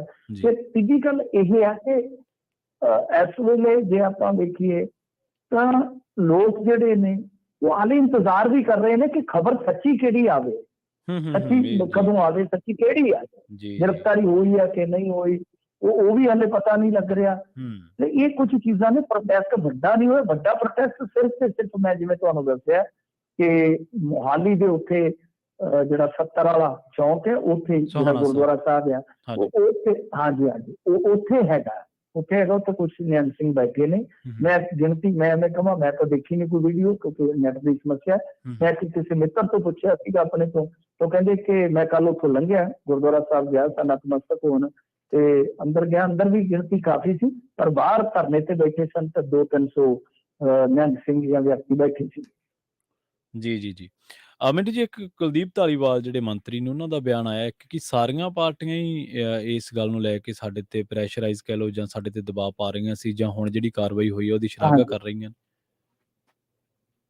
ਦੇਖੋ ਗੱਲ ਮੰਗ ਕਰਦੀਆਂ ਸੀ, ਮਾਫ ਕਰੋ, ਮੰਗ ਕਰਦੀਆਂ ਸੀ, ਕਹਿੰਦੇ ਕਿ ਅੰਮ੍ਰਿਤਪਾਲ ਤੇ ਮੰਗ ਕਰ ਰਹੀਆਂ ਸੀ। ਹਾਂਜੀ, ਦੇਖੋ ਗੱਲ ਕੀ ਹੈ ਕਿ ਇਹ ਸਿਆਸੀ ਪਾਰਟੀਆਂ ਦਾ ਤਾਂ ਏਦਾਂ ਹੀ ਹੁੰਦਾ। ਹੁਣ ਮਜੀਠੀਆ ਸਾਹਿਬ ਕਿੰਨਾ ਜ਼ਿਆਦਾ ਬੋਲਦੇ ਰਹੇ ਨੇ, ਤੇ ਅੱਜ ਉਹਨਾਂ ਦੇ ਤਰਜਮਾਨ ਬਲਟੋਆ ਸਾਹਿਬ ਕੁਝ ਹੋਰ ਬੋਲ ਰਹੇ ਸਨ। ਮਤਲਬ ਕਿ ਸਵਾਲ ਸਰਕਾਰ ਤੇ, ਇਹਨਾਂ ਦੀ ਰਾਜਨੀਤੀ ਉਵੇਂ ਹੀ ਚੱਲਦੀ ਆ। ਤਾਂ ਗੱਲ ਇਹ ਹੈ ਕਿ ਇੰਡੀਆ ਦੇ ਵਿੱਚ ਪੋਲਿਟਿਕਸ ਕਰਨੀ ਹੈ, ਤੁਸੀਂ ਹੁਣ ਅਪਵਾਦ ਛੱਡ ਦਿਓ ਥੋੜੇ, ਜਿੱਦਾਂ ਹੁਣ ਪੰਜਾਬ ਦੀ ਪੋਲਿਟਿਕਸ ਚ ਦੇਖੋਗੇ ਤਾਂ ਸਿਮਰਨਜੀਤ ਸਿੰਘ ਮਾਨ ਨੂੰ ਛੱਡ ਦਿਓ, ਬਾਕੀ ਜਿਹੜੇ ਉਹ ਰਾਸ਼ਟਰਵਾਦੀ ਵਿਚਾਰਧਾਰਾ ਦੇ ਅਖੰਡ ਭਾਰਤ ਵਾਲੇ ਉਹ ਦਾਇਰੇ ਚ ਆ ਜਾਂਦੇ ਆ। ਕੋਈ ਇਧਰੋਂ ਘੁਮਾ ਕੇ ਕਰ ਦਿੰਦਾ, ਕੋਈ ਇਧਰੋਂ ਕਰ ਦਿੰਦਾ, ਤਾਂ ਫਿਰ ਉਹਨਾਂ ਨੂੰ ਤਾਂ ਬੋਲਣਾ ਪੈਂਦਾ। ਹੁਣ ਕਾਂਗਰਸ ਕਿਵੇਂ ਚੁੱਪ ਰਹਿ ਸਕਦੀ ਹੈ? ਆਮ ਆਦਮੀ ਪਾਰਟੀ ਹੈਗੀ ਹੈ, ਭਾਜਪਾ, ਉਹ ਤਾਂ ਇਕੱਠੇ ਹੋ ਗਿਆ ਹੁਣ ਇਸ ਮੁੱਦੇ ਤੇ। ਅਕਾਲੀ ਮੈਂ ਜਿਵੇਂ ਤੁਹਾਨੂੰ ਕਿਹਾ ਕਿ ਮਜੀਠੀਆ ਨੇ ਤਾਂ ਮੋਰਚਾ ਖੋਲ ਰੱਖਿਆ ਸੀਗਾ। ਇਹ ਹੈ ਕਿ ਹੋਰ ਪਾਰਟੀ ਕੋਈ ਰਹਿ ਨਹੀਂ ਜਾਂਦੀ। ਕਾਮਰੇਡ ਤਾਂ ਤੁਹਾਨੂੰ ਪਤਾ ਹੀ, ਉਹ ਤਾਂ ਲਾਨੀ ਵਿਰੋਧ ਵਿੱਚ ਨੇ, ਹੋਰ ਕੋਈ ਰਹਿ ਨਹੀਂ ਜਾਂਦਾ। ਬਸਪਾ ਵੀ ਜੇ ਤੁਸੀਂ ਦੇਖੋਗੇ ਤਾਂ ਉਹ ਇੱਕ ਰਾਸ਼ਟਰਵਾਦੀ ਪਾਰਟੀ ਹੋ ਜਾਂਦੀ ਹੈ। ਇਸ ਕਰਕੇ ਪਾਰਟੀ ਕੋਈ ਰਹਿ ਨਹੀਂ ਜਾਂਦੀ। ਉਹਨਾਂ ਦੀ ਗੱਲ ਠੀਕ ਆ। ਇਸ ਇੰਟਰਵਿਊ ਚ ਚਲੋ ਛੱਡੋ ਤੁਸੀਂ, ਮੈਂ ਇੱਕ ਗੱਲ ਇਹਦੇ ਚ ਇੱਕ ਫੜੀ ਆ, ਹਾਂਜੀ ਉਹ ਵਾਰ-ਵਾਰ ਕਹਿ ਗਏ ਕਿ ਜਿਸ ਤਰ੍ਹਾਂ ਪਰਿਸਥਿਤੀ ਨਾਲ ਮਾਨ ਸਾਹਿਬ ਨੇ ਨਜਿੱਠਿਆ, ਹਾਂਜੀ ਜਿਸ ਤਰ੍ਹਾਂ ਅਸੀਂ ਇਹ ਮਸਲਾ ਨਿਬੇੜਿਆ, ਕੀ ਉਹਨਾਂ ਦਾ ਸੰਕੇਤ ਹੈ ਕਿ ਅਮਰਤਪਾਲ ਸਿੰਘ ਵਾਲਾ ਜਿਹੜਾ ਇਹ ਇੱਕ ਸ਼ਸ਼ੋਪੰਜ ਬਣਿਆ ਹੋਇਆ ਗ੍ਰਿਫਤਾਰੀ ਵਾਲਾ, ਕਿ ਇਹ ਅਸਲ ਦੇ ਵਿੱਚ ਇੱਕ ਅੱਧੇ ਦਿਨ ਤੱਕ ਸਾਫ਼ ਹੋ ਰਿਹਾ? ਕਿਉਂਕਿ ਜਿਸ ਤਰ੍ਹਾਂ ਉਹਨਾਂ ਨੇ ਕੀਤੀ ਕੀਤੀ ਹੈ, ਉਹ ਨਵੇੜਿਆ ਤੇ ਨਜਿੱਠਿਆ ਸ਼ਬਦ ਬੋਲ ਗਏ ਨੇ ਵਾਰ-ਵਾਰ। ਬਿਲਕੁਲ ਸਹੀ ਹੈ ਜੀ ਜੀ। ਤਾਂ ਇਹ ਕੀ ਸੰਕੇਤ ਹੈ ਕਿ ਕੱਲ ਤੱਕ ਸ਼ਾਇਦ ਇਸ ਭੇਤ ਤੋਂ ਪਰਦਾ ਜਿਹੜਾ ਮਤਲਬ ਕਿ ਹਟ ਜਾਏਗਾ ਬਿਲਕੁਲ? ਜੀ ਜੀ ਜੀ ਬਿਲਕੁਲ ਮੈਨੂੰ ਜੀ ਸਹੀ ਗੱਲ ਆ ਤੁਹਾਡੀ। ਪੱਤਰਕਾਰਾਂ ਬਾਰੇ ਅਕਸਰ ਕਿਹਾ ਜਾਂਦਾ ਹੈ ਕਿ ਪੱਤਰਕਾਰ ਸ਼ਬਦ ਫੜਦੇ ਆ, ਸ਼ਬਦ ਦੱਸੇ ਨਹੀਂ ਜਾਂਦੇ ਉਹਨਾਂ ਨੂੰ, ਸ਼ਬਦਾਂ ਨੂੰ ਫੜਦੇ ਆ ਤੇ ਸ਼ਬਦ ਫੜ ਕੇ ਫਿਰ ਉਹਦੇ ਚ ਕੋਈ ਨਾ ਕੋਈ ਗੱਲ ਟੋਲਦੇ ਆ। ਨਜਿੱਠਿਆ ਤੇ ਨਿਬੇੜਿਆ ਸ਼ਬਦ ਵਾਕਈ ਕਾਫੀ ਵੱਡੇ ਸ਼ਬਦ ਨੇ ਇਹ। ਹਾਂਜੀ, 2 ਵਾਰੀ ਉਹਨਾਂ ਨੇ ਸ਼ਬਦ ਇਸਤੇਮਾਲ ਕੀਤਾ ਕਿ ਇੱਕ ਵਾਰੀ ਨਜਿੱਠਿਆ ਬਿਨਾਂ ਕਿਸੇ ਨੂੰ ਨੁਕਸਾਨ ਪਹੁੰਚਾਏ, ਇੱਕ ਵਾਰੀ ਉਹਨਾਂ ਨੇ ਕਿਹਾ ਕਿ ਨਿਬੇੜਿਆ। ਇਹ ਸ਼ਬਦ 2 ਸ਼ਬਦ ਥੋੜਾ ਗੌਰ ਕਰਨ ਵਾਲੇ ਆ। ਔਰ ਪੀਸੀ ਦੇਖੋ, ਇਹਨਾਂ ਨੇ 3 ਦਿਨ ਤੱਕ ਕੋਈ ਪੀਸੀ ਨਹੀਂ ਕੀਤੀ, ਨੋਟੇਬਲ ਚੀਜ਼ ਹੈ। ਪੀਸੀ ਨਹੀਂ ਕੀਤੀ, ਪੀਸੀ ਅੱਜ ਕੀਤੀ ਹੈ ਨਾ, ਅੱਜ ਕੀਤੀ ਆ। ਤੇ ਦੂਜਾ ਇੱਕ ਬਹੁਤ ਮਹੱਤਵਪੂਰਨ ਗੱਲ ਹੈ ਨਾ ਕਿ ਦੇਖੋ, ਚਲੋ ਜੋ ਵੀ ਹੈ, ਅਮਰਤਪਾਲ ਸਿੰਘ ਦਾ ਬਹੁਤ ਦੇਸ਼ਾਂ ਦੇ ਵਿੱਚ ਮਤਲਬ ਕਿ ਨੇੜਤਾ ਹੈ ਹੀ, ਆਪਾਂ ਨੂੰ ਪਤਾ ਹੈ, ਨੈਟਵਰਕ ਹੈ ਨੇੜਤਾ ਵਾਲਾ। ਜੇ escape ਤੋਂ ਮਤਲਬ ਕਿ ਕੀਤਾ ਹੁੰਦਾ, ਹੋਇਆ ਹੁੰਦਾ, ਤਾਂ ਕਿਤੇ ਨਾ ਕਿਤੇ ਕੋਈ ਨਾ ਕੋਈ ਕਿਸੇ ਨਾ ਕਿਸੇ ਪਾਸੋਂ ਅਪਡੇਟ ਹੋ ਜਾਣਾ ਸੀਗਾ, ਅਪਡੇਟ ਹੋ ਜਾਣਾ ਸੀ। ਤਾਂ ਕਿ ਫਿਰ ਉਸ ਧਿਰ ਨੇ ਕਹਿਣਾ ਸੀਗਾ ਕਿ ਜੋ ਸਾਡੀ ਧਿਰ ਢਹਿੰਦੀ ਕਲਾ 'ਚ ਹੈ ਜਾਂ ਥੋੜਾ ਹੌਸਲਾ ਟੁੱਟਿਆ, ਉਹ ਤਾਂ ਚੜ੍ਹਦੀ ਕਲਾ 'ਚ ਹੋ। ਮੈਂ ਗਲਤ ਕਹਿ ਰਿਹਾ ਤਾਂ ਦੱਸੋ ਕਿ ਕਿਤੇ ਨਾ ਕਿਤੇ ਫਿਰ ਉਹ ਆਪਰੇਸ਼ਨ ਹੋ ਜਾਣੀ ਸੀ।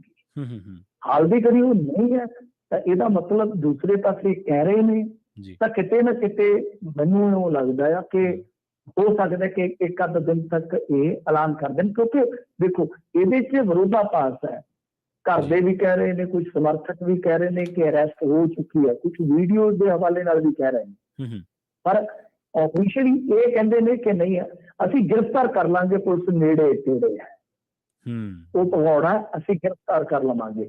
ਤਾਂ ਮਤਲਬ ਕਿ ਇਹ ਚੀਜ਼ ਜਿਹੜੀ ਹੈ ਥੋੜੀ ਜਿਹੀ ਅੱਜ ਕਹਿ ਲਓ ਕਿ ਇਹਨਾਂ ਦੀ ਜਿਹੜੀ ਇੰਟਰਵਿਊ ਹੈ, ਸੌਰੀ ਜਿਹੜੀ ਪੀਸੀ ਹੈ, ਉਹ ਥੋੜਾ ਜਿਹਾ ਹੋਰ ਡਾਊਟ ਜਿਹੜਾ ਕ੍ਰੀਏਟ ਕਰ ਗਈ ਹੈ। ਕਿਉਂਕਿ ਐਸਾ ਤਾਂ ਨਹੀਂ ਹੈ ਕਿ NSA ਲਾ ਕੇ ਤੇ ਕਿਤੇ ਰੱਖ ਦਿੱਤਾ ਸਾਈਡ ਤੇ ਕਿਸੇ ਹੋਰ ਸਟੇਟ ਦੇ ਵਿੱਚ, ਤੇ 2-4 ਦਿਨ ਪਾ ਕੇ 10 ਦਿਨ ਕਿ ਹਾਂ ਭਾਈ, ਜਾਂ ਕੋਰਟ 'ਚ ਕਹਿ ਦੇਣ ਕੱਲ ਨੂੰ ਕਿ ਸਾਡੀ ਹਿਰਾਸਤ ਦੇ ਵਿੱਚ ਜੀ NSA ਲੱਗਾ, ਗੱਲ ਖਤਮ। ਤਾਂ ਦੇਖਦੇ ਹੁਣ ਕੱਲ ਨੂੰ ਕੀ ਨਿਕਲਦਾ। ਜੀ ਜੀ ਜੀ। ਤੇ ਮਿੰਟੂ ਜੀ, ਇੱਕ ਸਵਾਲ ਇਹ ਵੀ ਬਣਦਾ ਕਿ ਜੇ ਮੰਨ ਲਓ ਸਿਮਰਨਜੀਤ ਸਿੰਘ ਮਾਨ ਇਲੈਕਟਡ MP ਨੇ, ਲੋਕਾਂ ਦੇ ਨੁਮਾਇੰਦੇ ਨੇ ਲੋਕ ਸਭਾ ਦੇ ਵਿੱਚ, ਉਹਨਾਂ ਦਾ ਟਵਿੱਟਰ ਅਕਾਊਂਟ ਸ਼ਾਇਦ ਰੱਦ ਕੀਤਾ ਗਿਆ ਹੈ, ਸਸਪੈਂਡ ਕਰ ਦਿੱਤਾ ਗਿਆ, ਤੇ ਸਸਪੈਂਡ ਤਾਂ ਪੱਕਾ ਹੀ, ਸ਼ਾਇਦ ਸ਼ਬਦ ਆਪਾਂ ਹਟਾ ਲੈਂਦੇ ਇਸ ਗੱਲ ਚੋਂ, ਰੱਦ ਕੀਤਾ ਗਿਆ। ਇਹਦੇ ਨਾਲ ਨਾਲ ਇੰਟਰਨੈਟ ਮੁਅੱਤਲ ਕੀਤਾ ਗਿਆ ਪੰਜਾਬ ਦੇ ਵਿੱਚ, 72 ਘੰਟੇ ਤੋਂ ਲੈ ਕੇ 96 ਘੰਟੇ ਤੱਕ ਹੀ ਹੋ ਜਾਣਾ ਹੁਣ ਤਾਂ। ਇਹ ਕੀ ਮਤਲਬ ਡੈਮੋਕ੍ਰੈਟਿਕ ਸਿਸਟਮ ਦੇ ਵਿੱਚ ਇਹਨੂੰ ਤੁਸੀਂ ਕਿਵੇਂ ਡਿਫਾਈਨ ਕਰੋਗੇ ਇਹਨਾਂ ਸਾਰੀਆਂ ਚੀਜ਼ਾਂ? ਗੱਲ ਇਹ ਹੈ ਕਿ ਵੈਸੇ ਤਾਂ ਆਪਾਂ ਦੇਖਿਆ ਸਿਮਰਨਜੀਤ ਸਿੰਘ ਮਾਨ ਤਾਂ ਗਾਏ ਬਗਾਏ ਵਿਰੋਧ ਹੀ ਕਰ ਜਾਂਦੇ ਸਨ ਅਮਰਤਪਾਲ ਸਿੰਘ ਦਾ ਜੀ। ਦੂਜੀ ਚੀਜ਼ ਇਹ ਹੈ ਕਿ ਉਹਨਾਂ ਨੇ ਕੋਈ ਇੱਕ ਗੱਲ ਕਹੀ ਹੈ ਸ਼ਾਇਦ ਕਿ ਮਤਲਬ ਇਨਕਾਊਂਟਰ ਨਾ ਕਰ ਦੇਣ, ਜਾਂ ਐਸੀ ਕੋਈ ਪ੍ਰਗਟਾਈ ਸੀ ਕੋਈ ਉਹਨਾਂ ਨੇ, ਮਤਲਬ ਕਿ ਕਹਿ ਲਓ ਆਪਣੇ ਇੱਕ ਤਰ੍ਹਾਂ ਨਾਲ ਕਹਿ ਲਓ ਕਿ ਤੌਖਲਾ ਪ੍ਰਗਟਾਈ ਸੀ। ਹਾਂ, ਤਾਂ ਮਤਲਬ ਕਿ ਉਹ ਸਸਪੈਂਡ ਕਰ ਦਿੱਤਾ ਗਿਆ। ਤਾਂ ਇਹਦੇ 'ਚ ਤਾਂ ਕੋਈ ਵੱਡੀ ਗੱਲ ਨਹੀਂ ਹੈ। ਅੱਛਾ, ਉਸ ਤੋਂ ਇਲਾਵਾ 2 ਪੱਤਰਕਾਰਾਂ ਦੇ ਵੀ ਟਵਿੱਟਰ ਅਕਾਊਂਟ ਇਹਨਾਂ ਨੇ ਮੁਅੱਤਲ ਕੀਤੇ ਹੋਏ ਨੇ। ਤਾਂ ਇਹ ਚੀਜ਼ਾਂ ਜਿਹੜੀਆਂ ਨੇ, ਮੈਂ ਨਹੀਂ ਸਮਝਦਾ ਕਿ ਉਹ ਅਸੀਂ ਸਹੀ ਦਿਸ਼ਾ ਵੱਲ ਲਿਜਾ ਰਹੇ ਹਾਂ, ਕਿਉਂਕਿ ਇਸ ਤਰ੍ਹਾਂ ਤਾਂ ਕੱਲ ਨੂੰ ਕੋਈ ਵੀ ਹੈ, ਮੈਂ ਜਿਵੇਂ ਤੁਹਾਨੂੰ ਅੱਗੇ ਦੱਸਿਆ ਕਿ ਜੇ ਫਿਰ ਕੱਲ ਨੂੰ ਕੁਛ ਵੀ ਕਰਨਾ ਤਾਂ ਇਹ ਤੁਸੀਂ ਕਿਸੇ ਦਾ ਬੋਲਣ ਦਾ ਬੁਨਿਆਦੀ ਅਧਿਕਾਰ ਜਿਹੜਾ ਹੈ, ਉਹਦਾ ਪਲੇਟਫਾਰਮ ਹੈ ਜਿਹੜਾ ਖੋਲੋ, ਉਸ ਤੋਂ ਬਾਅਦ ਉਹਦੇ ਘਰ ਦੇ ਅੱਗੇ ਸੰਗੀਨਾਂ ਵਾਲਾ ਲਾ ਲਓ, ਤੇ ਉਸ ਤੋਂ ਬਾਅਦ ਤੁਸੀਂ ਕੁਛ ਵੀ ਕਰੀ ਜਾਓ। ਗੱਲ ਇਹ ਹੈ ਕਿ ਠੀਕ ਆ, ਇਹ ਜੇ ਕੋਈ ਗਲਤ ਅਫਵਾਹ ਫੈਲਦੀ ਹੈ ਤਾਂ ਤੁਸੀਂ ਸੜਕਾਂ ਤੇ ਤਾਂ ਤੁਸੀਂ ਖਲੋਤੇ ਹੋ, ਲੋਕ ਸੜਕਾਂ ਤੇ ਕਿੱਥੇ ਉਤਰ ਆਉਣਗੇ? ਤੇ ਦੂਜੀ ਗੱਲ ਹੈ ਕਿ ਜਿਹਨੇ ਸੜਕਾਂ ਤੇ ਉਤਰਨਾ, ਉਹਨੂੰ ਫੇਸਬੁੱਕ ਦਾ ਥੋੜੀ ਇੰਤਜ਼ਾਰ ਕਰਦਾ ਹੈਗਾ ਕਿ ਕਦੋਂ ਚੱਲੇਗੀ ਤੇ ਕਦੋਂ ਅਸੀਂ ਫੇਸਬੁੱਕ ਵੇਖ ਕੇ ਉਤਰਾਂਗੇ। ਫਿਰ ਤੀਜੀ ਗੱਲ ਹੈ ਕਿ ਸ਼ਹਿਰਾਂ ਦੇ ਵਿੱਚ ਇਹ ਚੱਲੀ ਜਾਂਦਾ, ਵਾਈਫਾਈ ਲੀਜ਼ ਲਾਈਨ ਉੱਤੇ ਲੱਗੇ ਨੇ, ਉਹ ਚੱਲੀ ਜਾਂਦਾ। ਪਿੰਡਾਂ ਵਾਲਿਆਂ ਨੂੰ ਤੁਸੀਂ ਫਾਇਦਾ ਚਾੜਿਆ।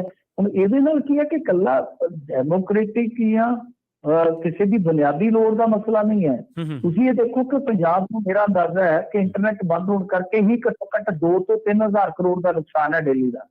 ਉਹਦੀ ਭਰਪਾਈ ਸੈਂਟਰ ਕਰੇਗਾ? ਵੱਡਾ ਸਵਾਲ। ਚਲੋ ਉਹਨਾਂ ਨੇ ਅੰਮ੍ਰਿਤਪਾਲ ਸਿੰਘ ਦੇ ਖਿਲਾਫ ਕਾਰਵਾਈ ਕਰ ਲਈ, ਉਹ ਲੱਭਿਆ ਜਾਂ ਨਹੀਂ ਲੱਭਿਆ, ਗ੍ਰਿਫਤਾਰ ਹੋਇਆ ਜਾਂ ਨਹੀਂ ਹੋਇਆ, ਉਹ ਚਲੋ ਬਾਅਦ ਚ ਸਮਾਂ ਕਰੇਗਾ ਸਿੱਧ। ਬਈ ਜੋ ਤੁਸੀਂ ਨੁਕਸਾਨ ਕੀਤਾ ਹੈ ਕੀ ਉਹਦੀ ਭਰਪਾਈ ਤੁਸੀਂ ਕਰੋਗੇ? ਕਿਉਂਕਿ ਇਹਦੇ ਨਾਲ ਬਿਜ਼ਨਸ ਵੀ ਤੇ ਠੱਪ ਹੁੰਦਾ ਹੈ ਨਾ। ਕੱਲੀ ਗੱਲ ਬੁਨਿਆਦੀ ਲੋੜ ਦੀ ਜਾਂ ਕਹਿ ਲਓ ਕਿ ਡੈਮੋਕ੍ਰੇਟਿਕ ਉਹ ਹੈ ਨਹੀਂ ਕੀ ਕਦਰਾਂ ਕੀਮਤਾਂ ਦੀ ਗੱਲ, ਬਿਜ਼ਨਸ ਦੀ ਵੀ ਤਾਂ ਹੈ ਨਾ। ਜੀ ਮਿੰਟ ਜੀ, ਅਗਲੀ ਖਬਰ ਦੇ ਵੱਲ ਵਧੀਆ ਆਪਾਂ। ਸੁਖਜਿੰਦਰ ਰੰਧਾਵਾ ਦੇ ਵਿਰੁੱਧ ਰਾਜਸਥਾਨ ਦੇ ਵਿੱਚ ਕੇਸ ਦਰਜ ਹੋ ਗਿਆ ਜੀ।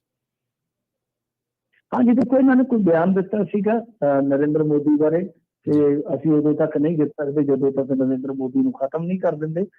ਨਰਿੰਦਰ ਮੋਦੀ ਬਾਰੇ ਮਤਲਬ ਕਿ ਇਹਨਾਂ ਨੇ ਬਿਆਨ ਦਿੱਤਾ ਸੀ। ਉਸ ਤੋਂ ਬਾਅਦ ਇੱਕ ਉਹਨਾਂ ਦੇ MLA ਜਿਨ੍ਹਾਂ ਨੇ ਇਹਨਾਂ ਦੇ ਖਿਲਾਫ ਮਾਮਲਾ ਦਰਜ ਕਰਵਾ ਦਿੱਤਾ ਰਾਜਸਥਾਨ 'ਚ। ਜੀ ਤੇ ਕਈ ਦਿਨ ਪਹਿਲਾਂ ਮਾਨਸਾ ਦੇ ਵਿੱਚ ਇੱਕ ਬੜੀ ਮੰਦਭਾਗੀ ਘਟਨਾ ਵਾਪਰੀ ਸੀ ਮਿੰਟੂ ਜੀ। ਇੱਕ ਬੱਚੇ ਨੂੰ ਗੋਲੀਆਂ ਮਾਰ ਦਿੱਤੀਆਂ ਸੀਗੀਆਂ, ਤੇ ਉਸ ਮਾਮਲੇ ਦੇ ਵਿੱਚ ਤਿੰਨੇ ਕਾਤਲ ਫੜੇ। ਉਹਦੇ ਵਿੱਚ ਵੀ ਹਾਂਜੀ ਤਿੰਨੇ ਗ੍ਰਿਫਤਾਰ ਹੋ ਗਏ ਨੇ ਉਹਦੇ ਵਿੱਚ। ਤੇ ਦਰਅਸਲ ਕੀ ਹੈ ਕਿ ਕੋਈ ਸਿਰੀਪਾਲੀ ਸੀਗਾ ਜੀ ਇਹਨਾਂ ਦੇ ਨਾਲ ਹੀ, ਕਿਉਂਕਿ ਇਹਨਾਂ ਦੇ ਚਾਚੇ ਦੇ ਘਰ ਲੜਕੀ ਸੀ ਕੋਈ 12-13 ਸਾਲ ਦੀ, ਉਹਨਾਂ ਦੀ ਮੌਤ ਹੋਈ ਸੀ ਇਹਦੀ। ਤੇ ਉਹ ਕਿਤੇ ਮਾੜੀ ਅੱਖ ਰੱਖਦਾ ਸੀ, ਇਹਨਾਂ ਝਿੜਕ ਦਿੱਤਾ, ਤੇ ਉਹਦਾ ਭਰਾ ਕੋਈ ਬਦਮਾਸ਼ ਟਾਈਪ ਦਾ ਸੀਗਾ। ਇਸੇ ਰੰਜਿਸ਼ ਦੇ ਵਿੱਚ ਗੋਲੀ ਚੱਲੀ ਸੀ, ਜਿਹਦੇ ਚ ਉਹ ਮੁੰਡਾ ਜਿਹੜਾ ਉਹਦੇ ਨਾਮ ਸੀ ਉਹਦਾ ਬੱਚੇ ਦਾ 6-7 ਸਾਲਾਂ ਦਾ ਬੜਾ ਸੁੰਦਰ ਬੱਚਾ, ਤੇ ਉਹ ਮਰ ਗਿਆ ਸੀਗਾ ਵਿਚਾਰਾ। ਇਸ ਤਰ੍ਹਾਂ ਇਹ ਸਾਰਾ ਅਕਰਮ ਵਾਪਰਿਆ ਸੀਗਾ। ਤੇ ਉਸ ਤੋਂ ਬਾਅਦ ਇਹ ਤਿੰਨ ਜਿਹੜੇ ਸੀਗੇ ਬੰਦੇ ਤਿੰਨੇ ਗ੍ਰਿਫਤਾਰ ਕਰ ਲਏ ਗਏ। ਜੀ ਤੇ ਮਿੰਟੂ ਜੀ, ਇਹਨਾਂ ਜਾਣਕਾਰੀਆਂ ਦੇ ਲਈ ਤੁਹਾਡਾ ਬਹੁਤ-ਬਹੁਤ ਧੰਨਵਾਦ। ਕਿਉਂਕਿ ਇੰਟਰਨੈਟ ਸੇਵਾਵਾਂ ਪੰਜਾਬ ਦੇ ਵਿੱਚ ਬਹਾਲ ਨਹੀਂ ਸਨ, ਇਸ ਕਰਕੇ ਕਈ ਤਰ੍ਹਾਂ ਦੇ ਤੌਖਲੇ, ਕਈ ਤਰ੍ਹਾਂ ਦੇ ਖਦਸ਼ੇ ਸੀਗੇ। ਪਰ ਤੁਸੀਂ ਇੰਨੇ ਸਾਰੇ ਸਮੇਂ ਦੇ ਦਰਮਿਆਨ ਤਕਰੀਬਨ ਆਪਾਂ ਨੂੰ ਜਦੋਂ ਤੋਂ ਵੀ ਖਬਰਾਂ ਕਰਨ ਲੱਗੇ, ਆਪਾਂ ਚਰਚਾ ਕਰਨ ਲੱਗੇ ਹਾਂ ਪੰਜਾਬ ਦੇ ਹਾਲਾਤ ਕਿਵੇਂ ਨੇ, ਪੰਜਾਬ ਦੀ ਸਥਿਤੀ ਕਿਵੇਂ ਆ, ਲੋਕਾਂ ਦੇ ਉੱਤੇ ਕਿਹੋ ਜਿਹਾ ਮਾਹੌਲ ਹੈ, ਕਿਹੋ ਜਿਹਾ ਪ੍ਰਭਾਵ ਹੈ, ਪੰਜਾਬ ਨੂੰ ਆਰਥਿਕ ਘਾਟਾ, ਤੇ ਪੰਜਾਬ ਦੇ ਵਿੱਚ ਇਹਨਾਂ ਸਾਰੀਆਂ ਚੀਜ਼ਾਂ ਦੇ ਵਿੱਚ ਸਿਆਸੀ ਜੋ ਦ੍ਰਿਸ਼ਟਾਂਤ ਹੈ ਜਾਂ ਬ੍ਰਿਤਾਂਤ ਹੈ, ਉਹਦੇ ਤੇ ਕਿਸ ਤਰੀਕੇ ਨਾਲ ਕੰਮ ਹੋ ਰਿਹਾ, ਕਿਵੇਂ ਪਾਰਟੀਆਂ ਲਾਹਾ ਲੈਣਗੀਆਂ, ਇਹਨਾਂ ਬਹੁਤ ਸਾਰੇ ਦਰਜਨਾਂ ਭਰ ਸਵਾਲਾਂ ਦੇ ਤੁਸੀਂ ਸਾਡੇ ਨਾਲ ਚਰਚਾ ਕੀਤੀ, ਜਵਾਬ ਦਿੱਤੇ। ਤੁਹਾਡਾ ਬਹੁਤ-ਬਹੁਤ ਧੰਨਵਾਦ ਜੀ। ਸ਼ੁਕਰੀਆ ਜੀ ਸਾਰਿਆਂ ਦਾ। ਜੀ ਸੋ ਤੁਹਾਡਾ ਸਾਰਿਆਂ ਦਾ ਵੀ ਬਹੁਤ-ਬਹੁਤ ਧੰਨਵਾਦ। ਪੰਜਾਬੀ ਰੇਡੀਓ USA ਨੇ ਹਮੇਸ਼ਾ ਹੀ ਇਹੀ ਕੋਸ਼ਿਸ਼ ਕੀਤੀ ਹੈ, ਜਦੋਂ ਵੀ ਕਿਤੇ ਪੰਜਾਬ ਦੇ ਵਿੱਚ, ਭਾਰਤ ਦੇ ਵਿੱਚ ਕਿਸੇ ਤਰ੍ਹਾਂ ਦਾ ਵੀ ਸੰਘਰਸ਼ ਹੋਵੇ, ਤਾਂ ਉਸ ਸੰਘਰਸ਼ ਦੇ ਨਾਲ ਜੁੜੀ ਹਰ ਜ਼ਮੀਨੀ ਹਕੀਕਤ ਤੋਂ ਤੁਹਾਨੂੰ ਰੂਬਰੂ ਕਰਵਾਇਆ ਜਾਵੇ। ਇੱਕ ਬੜਾ ਪ੍ਰਚਲਨ ਚੱਲ ਪਿਆ ਮੀਡੀਆ ਦੇ ਵਿੱਚ ਕਿ ਅਸਪਸ਼ਟਤਾ ਚੀਜ਼ਾਂ ਨੂੰ ਪਹਿਲਾਂ ਤੁਸੀਂ ਸ਼ਾਇਆ ਕਰ ਦਿਓ, ਜਾਂ ਆਪਣੇ ਕਿਸੇ ਟਵਿੱਟਰ ਹੈਂਡਲ ਤੇ, ਫੇਸਬੁੱਕ ਹੈਂਡਲ ਤੇ, ਕਿਸੇ ਵੀ ਸੋਸ਼ਲ ਮੀਡੀਆ ਪਲੇਟਫਾਰਮ ਤੇ ਉਹਨੂੰ ਲਿਖ ਦਿਓ, ਪੇਸਟ ਕਰ ਦਿਓ, ਤੇ ਬਾਅਦ ਦੇ ਵਿੱਚ ਉਹਨੂੰ ਹਟਾ ਲਓ। ਪੰਜਾਬੀ ਰੇਡੀਓ USA ਨੇ ਇਹਨਾਂ ਚੀਜ਼ਾਂ ਤੋਂ ਹਮੇਸ਼ਾ ਬਚ ਕੇ ਚੱਲਣ ਦੀ ਕੋਸ਼ਿਸ਼ ਕੀਤੀ ਹੈ, ਕਿਉਂਕਿ ਜਾਂ ਤਾਂ ਚੀਜ਼ਾਂ ਕਦੇ ਵੀ ਅਸੀਂ ਸ਼ਾਇਆ ਨਹੀਂ ਕਰਦੇ, ਜਦੋਂ where is doubt leave it out, ਅਸੀਂ ਇਸ ਚੀਜ਼ ਤੇ ਚੱਲਦੇ ਹਾਂ ਕਿ ਜਿੱਥੇ ਤੁਹਾਨੂੰ ਸ਼ੱਕ ਆ ਉਹਨੂੰ ਛੱਡ ਦੇਈਦਾ, ਉਹਨੂੰ ਪਹਿਲਾਂ ਦੇਖੀਦਾ ਕਿ ਕੀ ਤਥਾਤਮਕ ਤੌਰ ਤੇ ਇਹ ਗੱਲ ਸੱਚ ਹੈ, ਕੀ ਇਹ ਗੱਲ ਵਾਕਈ ਰਿਐਲਿਟੀ ਦੇ ਵਿੱਚ ਵਾਪਰੀ ਹੈ। ਤੇ ਜੇ ਕਿਤੇ ਆਈਡੀਓਲੋਜੀਕਲ ਸਟੈਂਸ ਤੇ ਆ ਕੇ ਕੋਈ ਚੀਜ਼ ਛਾਇਆ ਕਰਤੀ, ਤਾਂ ਉਹ ਕਦੇ ਫਿਰ ਪੰਜਾਬੀ ਰੇਡੀਓ USA ਨੇ ਹਟਾਈ ਨਹੀਂ। ਇਹ ਤੁਸੀਂ 12 ਸਾਲਾਂ ਦਾ ਪਿਛਲੇ ਤੋਂ ਇਹ ਅਸੀਂ ਆਪਣੇ ਆਪ ਪਿੱਠ ਨਹੀਂ ਥਾਪੜ ਰਹੇ, ਪਰ ਤੁਸੀਂ ਇਨ ਫਿਊਚਰ ਵੀ ਤੁਸੀਂ ਕਦੇ ਦੇਖ ਲਿਓ ਕਿ ਕਦੇ ਵੀ ਮੀਡੀਆ ਦੇ ਵਿੱਚ ਇਸ ਤਰ੍ਹਾਂ ਵਿਚਰਦੇ ਹੋਏ ਪੰਜਾਬੀ ਰੇਡੀਓ USA ਨੇ ਜਿੱਥੇ ਕਿਤੇ ਵੀ ਆਪਣੀ ਵਿਚਾਰਧਾਰਕ ਗੱਲ ਰੱਖੀ ਹੈ, ਜਿੱਥੇ ਕਿਤੇ ਵੀ ਪੰਜਾਬ ਦੇ ਹੱਕ ਦੇ ਵਿੱਚ, ਪੰਥ ਦੇ ਹੱਕ ਦੇ ਵਿੱਚ, ਕੌਮ ਦੇ ਹੱਕ ਦੇ ਵਿੱਚ, ਡੈਮੋਕ੍ਰੇਟਿਕ ਵੈਲਿਊਜ਼ ਦੇ ਹੱਕ ਦੇ ਵਿੱਚ, ਲੋਕਾਂ ਦੇ ਫਰੀਡਮ ਆਫ ਸਪੀਚ ਦੇ ਹੱਕ ਦੇ ਵਿੱਚ, ਰਾਈਟ ਆਫ ਐਕਸਪ੍ਰੈਸ਼ਨ ਦੇ ਹੱਕ ਦੇ ਵਿੱਚ, ਜਿੱਥੇ ਕਿਤੇ ਵੀ, ਇਕੱਲੇ ਪੰਜਾਬ ਦੇ ਸੰਦਰਭ ਤੋਂ ਹੀ ਨਹੀਂ, ਵਰਲਡ ਦੇ ਵਿੱਚ, ਅਮਰੀਕਾ ਦੇ ਵਿੱਚ, ਕੈਲੀਫੋਰਨੀਆ ਦੇ ਵਿੱਚ, ਸਾਡੇ ਹੋਰ ਜਿੰਨੇ ਤਰ੍ਹਾਂ ਦੀ ਵੀ ਰਾਜਨੀਤੀ ਹੈ, ਜਿੱਥੇ ਕਿਤੇ ਵੀ ਪੰਜਾਬੀ ਰੇਡੀਓ USA ਨੇ ਕਿਸੇ ਤਰ੍ਹਾਂ ਦਾ ਸਟੈਂਡ ਲਿਆ, ਤਾਂ ਉਸ ਤੋਂ ਬਾਅਦ ਬਦਲਿਆ ਨਹੀਂ। ਤੇ ਇਹ ਤੁਹਾਡਾ ਪਿਆਰ ਹੈ, ਤੁਹਾਡਾ ਭਰੋਸਾ ਹੈ। ਪਰ ਬਹੁਤ ਤਰ੍ਹਾਂ ਦੀਆਂ ਚਰਚਾਵਾਂ ਆਪਾਂ ਰਾਤ ਦੇ ਪ੍ਰੋਗਰਾਮ ਦੇ ਵਿੱਚ, ਖਬਰ ਤੇ ਨਜ਼ਰ ਦੇ ਵਿੱਚ ਵੀ ਕੀਤੀਆਂ ਸਨ। ਵਿਸ਼ਵ ਭਰ ਦੇ ਵਿੱਚ ਕੌਮਾਂਤਰੀ ਪੱਧਰ ਤੇ ਇਸ ਪੂਰੇ ਘਟਨਾਕ੍ਰਮ ਤੇ ਕੀ ਵਾਪਰ ਰਿਹਾ, ਕੀ ਕੁਛ ਹੋ ਰਿਹਾ, ਲੰਡਨ ਤੋਂ ਲਾ ਕੇ ਕੈਨੇਡਾ ਦੇ ਵਿੱਚ ਸਰੀ, ਵੈਨਕੂਵਰ ਤੋਂ ਲਾ ਕੇ ਅਮਰੀਕਾ ਦੇ ਨਿਊਯਾਰਕ, ਕੈਲੀਫੋਰਨੀਆ ਦੇ ਵਿੱਚ, ਸੈਨ ਫਰਾਂਸਿਸਕੋ ਦੇ ਵਿੱਚ, ਇਸ ਤੋਂ ਇਲਾਵਾ ਹੋਰ ਵਿਸ਼ਵ ਦੇ ਕਿਸੇ ਵੀ ਹਿੱਸੇ ਦੇ ਵਿੱਚ ਇਸ ਘਟਨਾਕ੍ਰਮ ਤੇ ਕੋਈ ਵੀ ਪ੍ਰਤੀਕਰਮ ਦਿੱਤਾ ਗਿਆ ਹੈ, ਤਾਂ ਉਸ ਬਾਬਤ ਆਪਾਂ ਤੁਹਾਨੂੰ ਸਾਰੀਆਂ ਜਾਣਕਾਰੀਆਂ ਦੇ ਵੀ ਰਹੇ ਹਾਂ ਤੇ ਦੇਵਾਂਗੇ ਵੀ। ਸੋ ਬਹੁਤ ਤਰ੍ਹਾਂ ਦੀਆਂ ਵਾ ਜਿਹੜੀਆਂ ਬਹੁਤ ਪਹਿਲੂਆਂ ਤੋਂ ਚਰਚਾ ਹੋਈ ਹੈ, ਇਹ ਅਸੀਂ ਉਮੀਦ ਕਰਦੇ ਹਾਂ ਕਿ ਤੁਹਾਨੂੰ ਬਹੁਤ ਤਰ੍ਹਾਂ ਦੇ ਜਿਹੜੇ ਤੁਹਾਡੇ ਤੌਖਲੇ ਆ ਉਹ ਦੂਰ ਹੋ ਗਏ ਹੋਣਗੇ ਤੇ ਬਹੁਤ ਤਰ੍ਹਾਂ ਦੇ ਸੰਸ਼ੇ ਜਿਹੜੇ ਆ ਉਹ ਹਲੇ ਵੀ ਸਾਡੇ ਮਨਾਂ ਦੇ ਵਿੱਚ ਨੇ, ਕਿਉਂਕਿ ਜਿੰਨਾ ਚਿਰ ਪੂਰਾ ਸਿਸਟਮ ਬਹਾਲ ਨਹੀਂ ਹੁੰਦਾ, ਜਿੰਨਾ ਚਿਰ ਸਪਸ਼ਟਤਾ ਨਹੀਂ ਆਉਂਦੀ, ਜਿੰਨਾ ਚਿਰ ਕੋਈ ਅਫੀਸ਼ੀਅਲ ਸਟੇਟਮੈਂਟ ਨਹੀਂ ਆਉਂਦੀ ਕਿ ਕੀ ਪਰਿਸਥਿਤੀ ਹੈ, ਤਾਂ ਉਸ ਨੂੰ ਲੈ ਕੇ ਹੁਣ ਕੁਛ ਵੀ ਬਚਣ ਤੋਂ, ਜਿਹੜਾ ਕਹਿਣ ਤੋਂ ਹਰ ਇੱਕ ਬੰਦਾ ਜਿਹੜਾ ਉਹ ਬਚਦਾ ਹੈ। ਪਰ ਫਿਰ ਵੀ ਜਿਹੜਾ ਉਹ ਆਪਣਾ ਹੰਭਲਾ ਸੀਗਾ ਉਹ ਇਹੀ ਸੀਗਾ ਕਿ ਭਾਵੇਂ ਕਿ ਇਹ ਚੀਜ਼ਾਂ ਸਾਰੀਆਂ ਸਪਸ਼ਟ ਸੀਗੀਆਂ, ਪਰ ਬਾਵਜੂਦ ਇਸ ਤੇ ਇਹਦੇ ਤੇ ਚਰਚਾ ਜ਼ਰੂਰ ਹੋਣੀ ਚਾਹੀਦੀ ਹੈ। ਲੋਕਾਂ ਕੋਲੇ ਜਾਣਕਾਰੀ ਜ਼ਰੂਰ ਪਹੁੰਚਣੀ ਚਾਹੀਦੀ ਹੈ। ਲੋਕਾਂ ਨੂੰ ਪਤਾ ਲੱਗਣਾ ਚਾਹੀਦਾ ਹੈ ਕਿ ਇਸ ਵੇਲੇ ਮਾਹੌਲ ਕੀ ਹੈ। ਲੋਕਾਂ ਨੂੰ ਪਤਾ ਲੱਗਣਾ ਚਾਹੀਦਾ ਕਿ ਜਿਹੜੇ ਆਗੂ ਅਸੀਂ ਚੁਣੇ ਆ, ਜਿਹੜੇ ਲੋਕਾਂ ਨੂੰ ਅਸੀਂ ਇੰਨਾ ਪਿਆਰ ਦਿੰਦੇ ਹਾਂ, ਜਿਹੜੇ ਲੋਕਾਂ ਨੂੰ ਅਸੀਂ ਫੰਡ ਦਿੰਦੇ ਹਾਂ, ਉਹ ਲੋਕ ਸਾਡੇ ਮਸਲਿਆਂ ਤੇ ਆ ਕੇ ਕਿਹੋ ਜਿਹਾ ਸਟੈਂਡ ਰੱਖਦੇ ਆ। ਸੋ ਪ੍ਰੋਗਰਾਮ ਖਬਰ ਤੇ ਨਜ਼ਰ ਨੂੰ ਆਪਾਂ ਇੱਥੇ ਹੀ ਸਮਾਪਤ ਕਰਾਂਗੇ। ਪੰਜਾਬੀ ਰੇਡੀਓ ਯੂਐਸਏ ਦੀ ਅਗਲੀ ਪੇਸ਼ਕਸ਼ programme update America. Update America programme ਦੇ ਵਿੱਚ ਵੀ ਵਿਸ਼ਵ ਭਰ ਦੇ ਵਿੱਚ ਵਾਪਰੀਆਂ ਅਹਿਮ ਘਟਨਾ ਤੇ ਖਬਰਾਂ ਦੇ ਬਾਰੇ ਤੁਹਾਨੂੰ ਦਿੱਤੀਆਂ ਜਾਣੀਆਂ ਖਾਸ ਜਾਣਕਾਰੀਆਂ, ਕੌਮਾਂਤਰੀ ਪੱਧਰ ਤੇ ਇਸ ਪੂਰੇ ਘਟਨਾਕ੍ਰਮ ਤੇ ਕੀ ਵਾਪਰ ਰਿਹਾ, ਕੀ ਹੋ ਰਿਹਾ, ਉਹਦੀ ਬਾਬਤ ਤਾਜ਼ਾ ਜਾਣਕਾਰੀਆਂ ਜਿਹੜੀਆਂ ਨੇ ਉਹ ਤੁਹਾਡੇ ਰੂਬਰੂ ਕਰਾਂਗੇ। ਜਲਦ ਹਾਜ਼ਰ ਹੋਵਾਂਗੇ ਪ੍ਰੋਗਰਾਮ ਅਪਡੇਟ ਅਮਰੀਕਾ ਦੇ ਵਿੱਚ। ਜੁੜੇ ਰਹੋ ਪੰਜਾਬੀ ਰੇਡੀਓ ਯੂਐਸਏ ਦੇ ਨਾਲ। ਤੇ ਆਖਿਰ ਦੇ ਵਿੱਚ ਇੱਕ ਵਾਰ ਫਿਰ ਤੋਂ ਤੁਹਾਨੂੰ ਸਭ ਨੂੰ ਪਿਆਰ ਸਤਿਕਾਰ ਸਹਿਤ ਸਤਿ ਸ਼੍ਰੀ ਅਕਾਲ।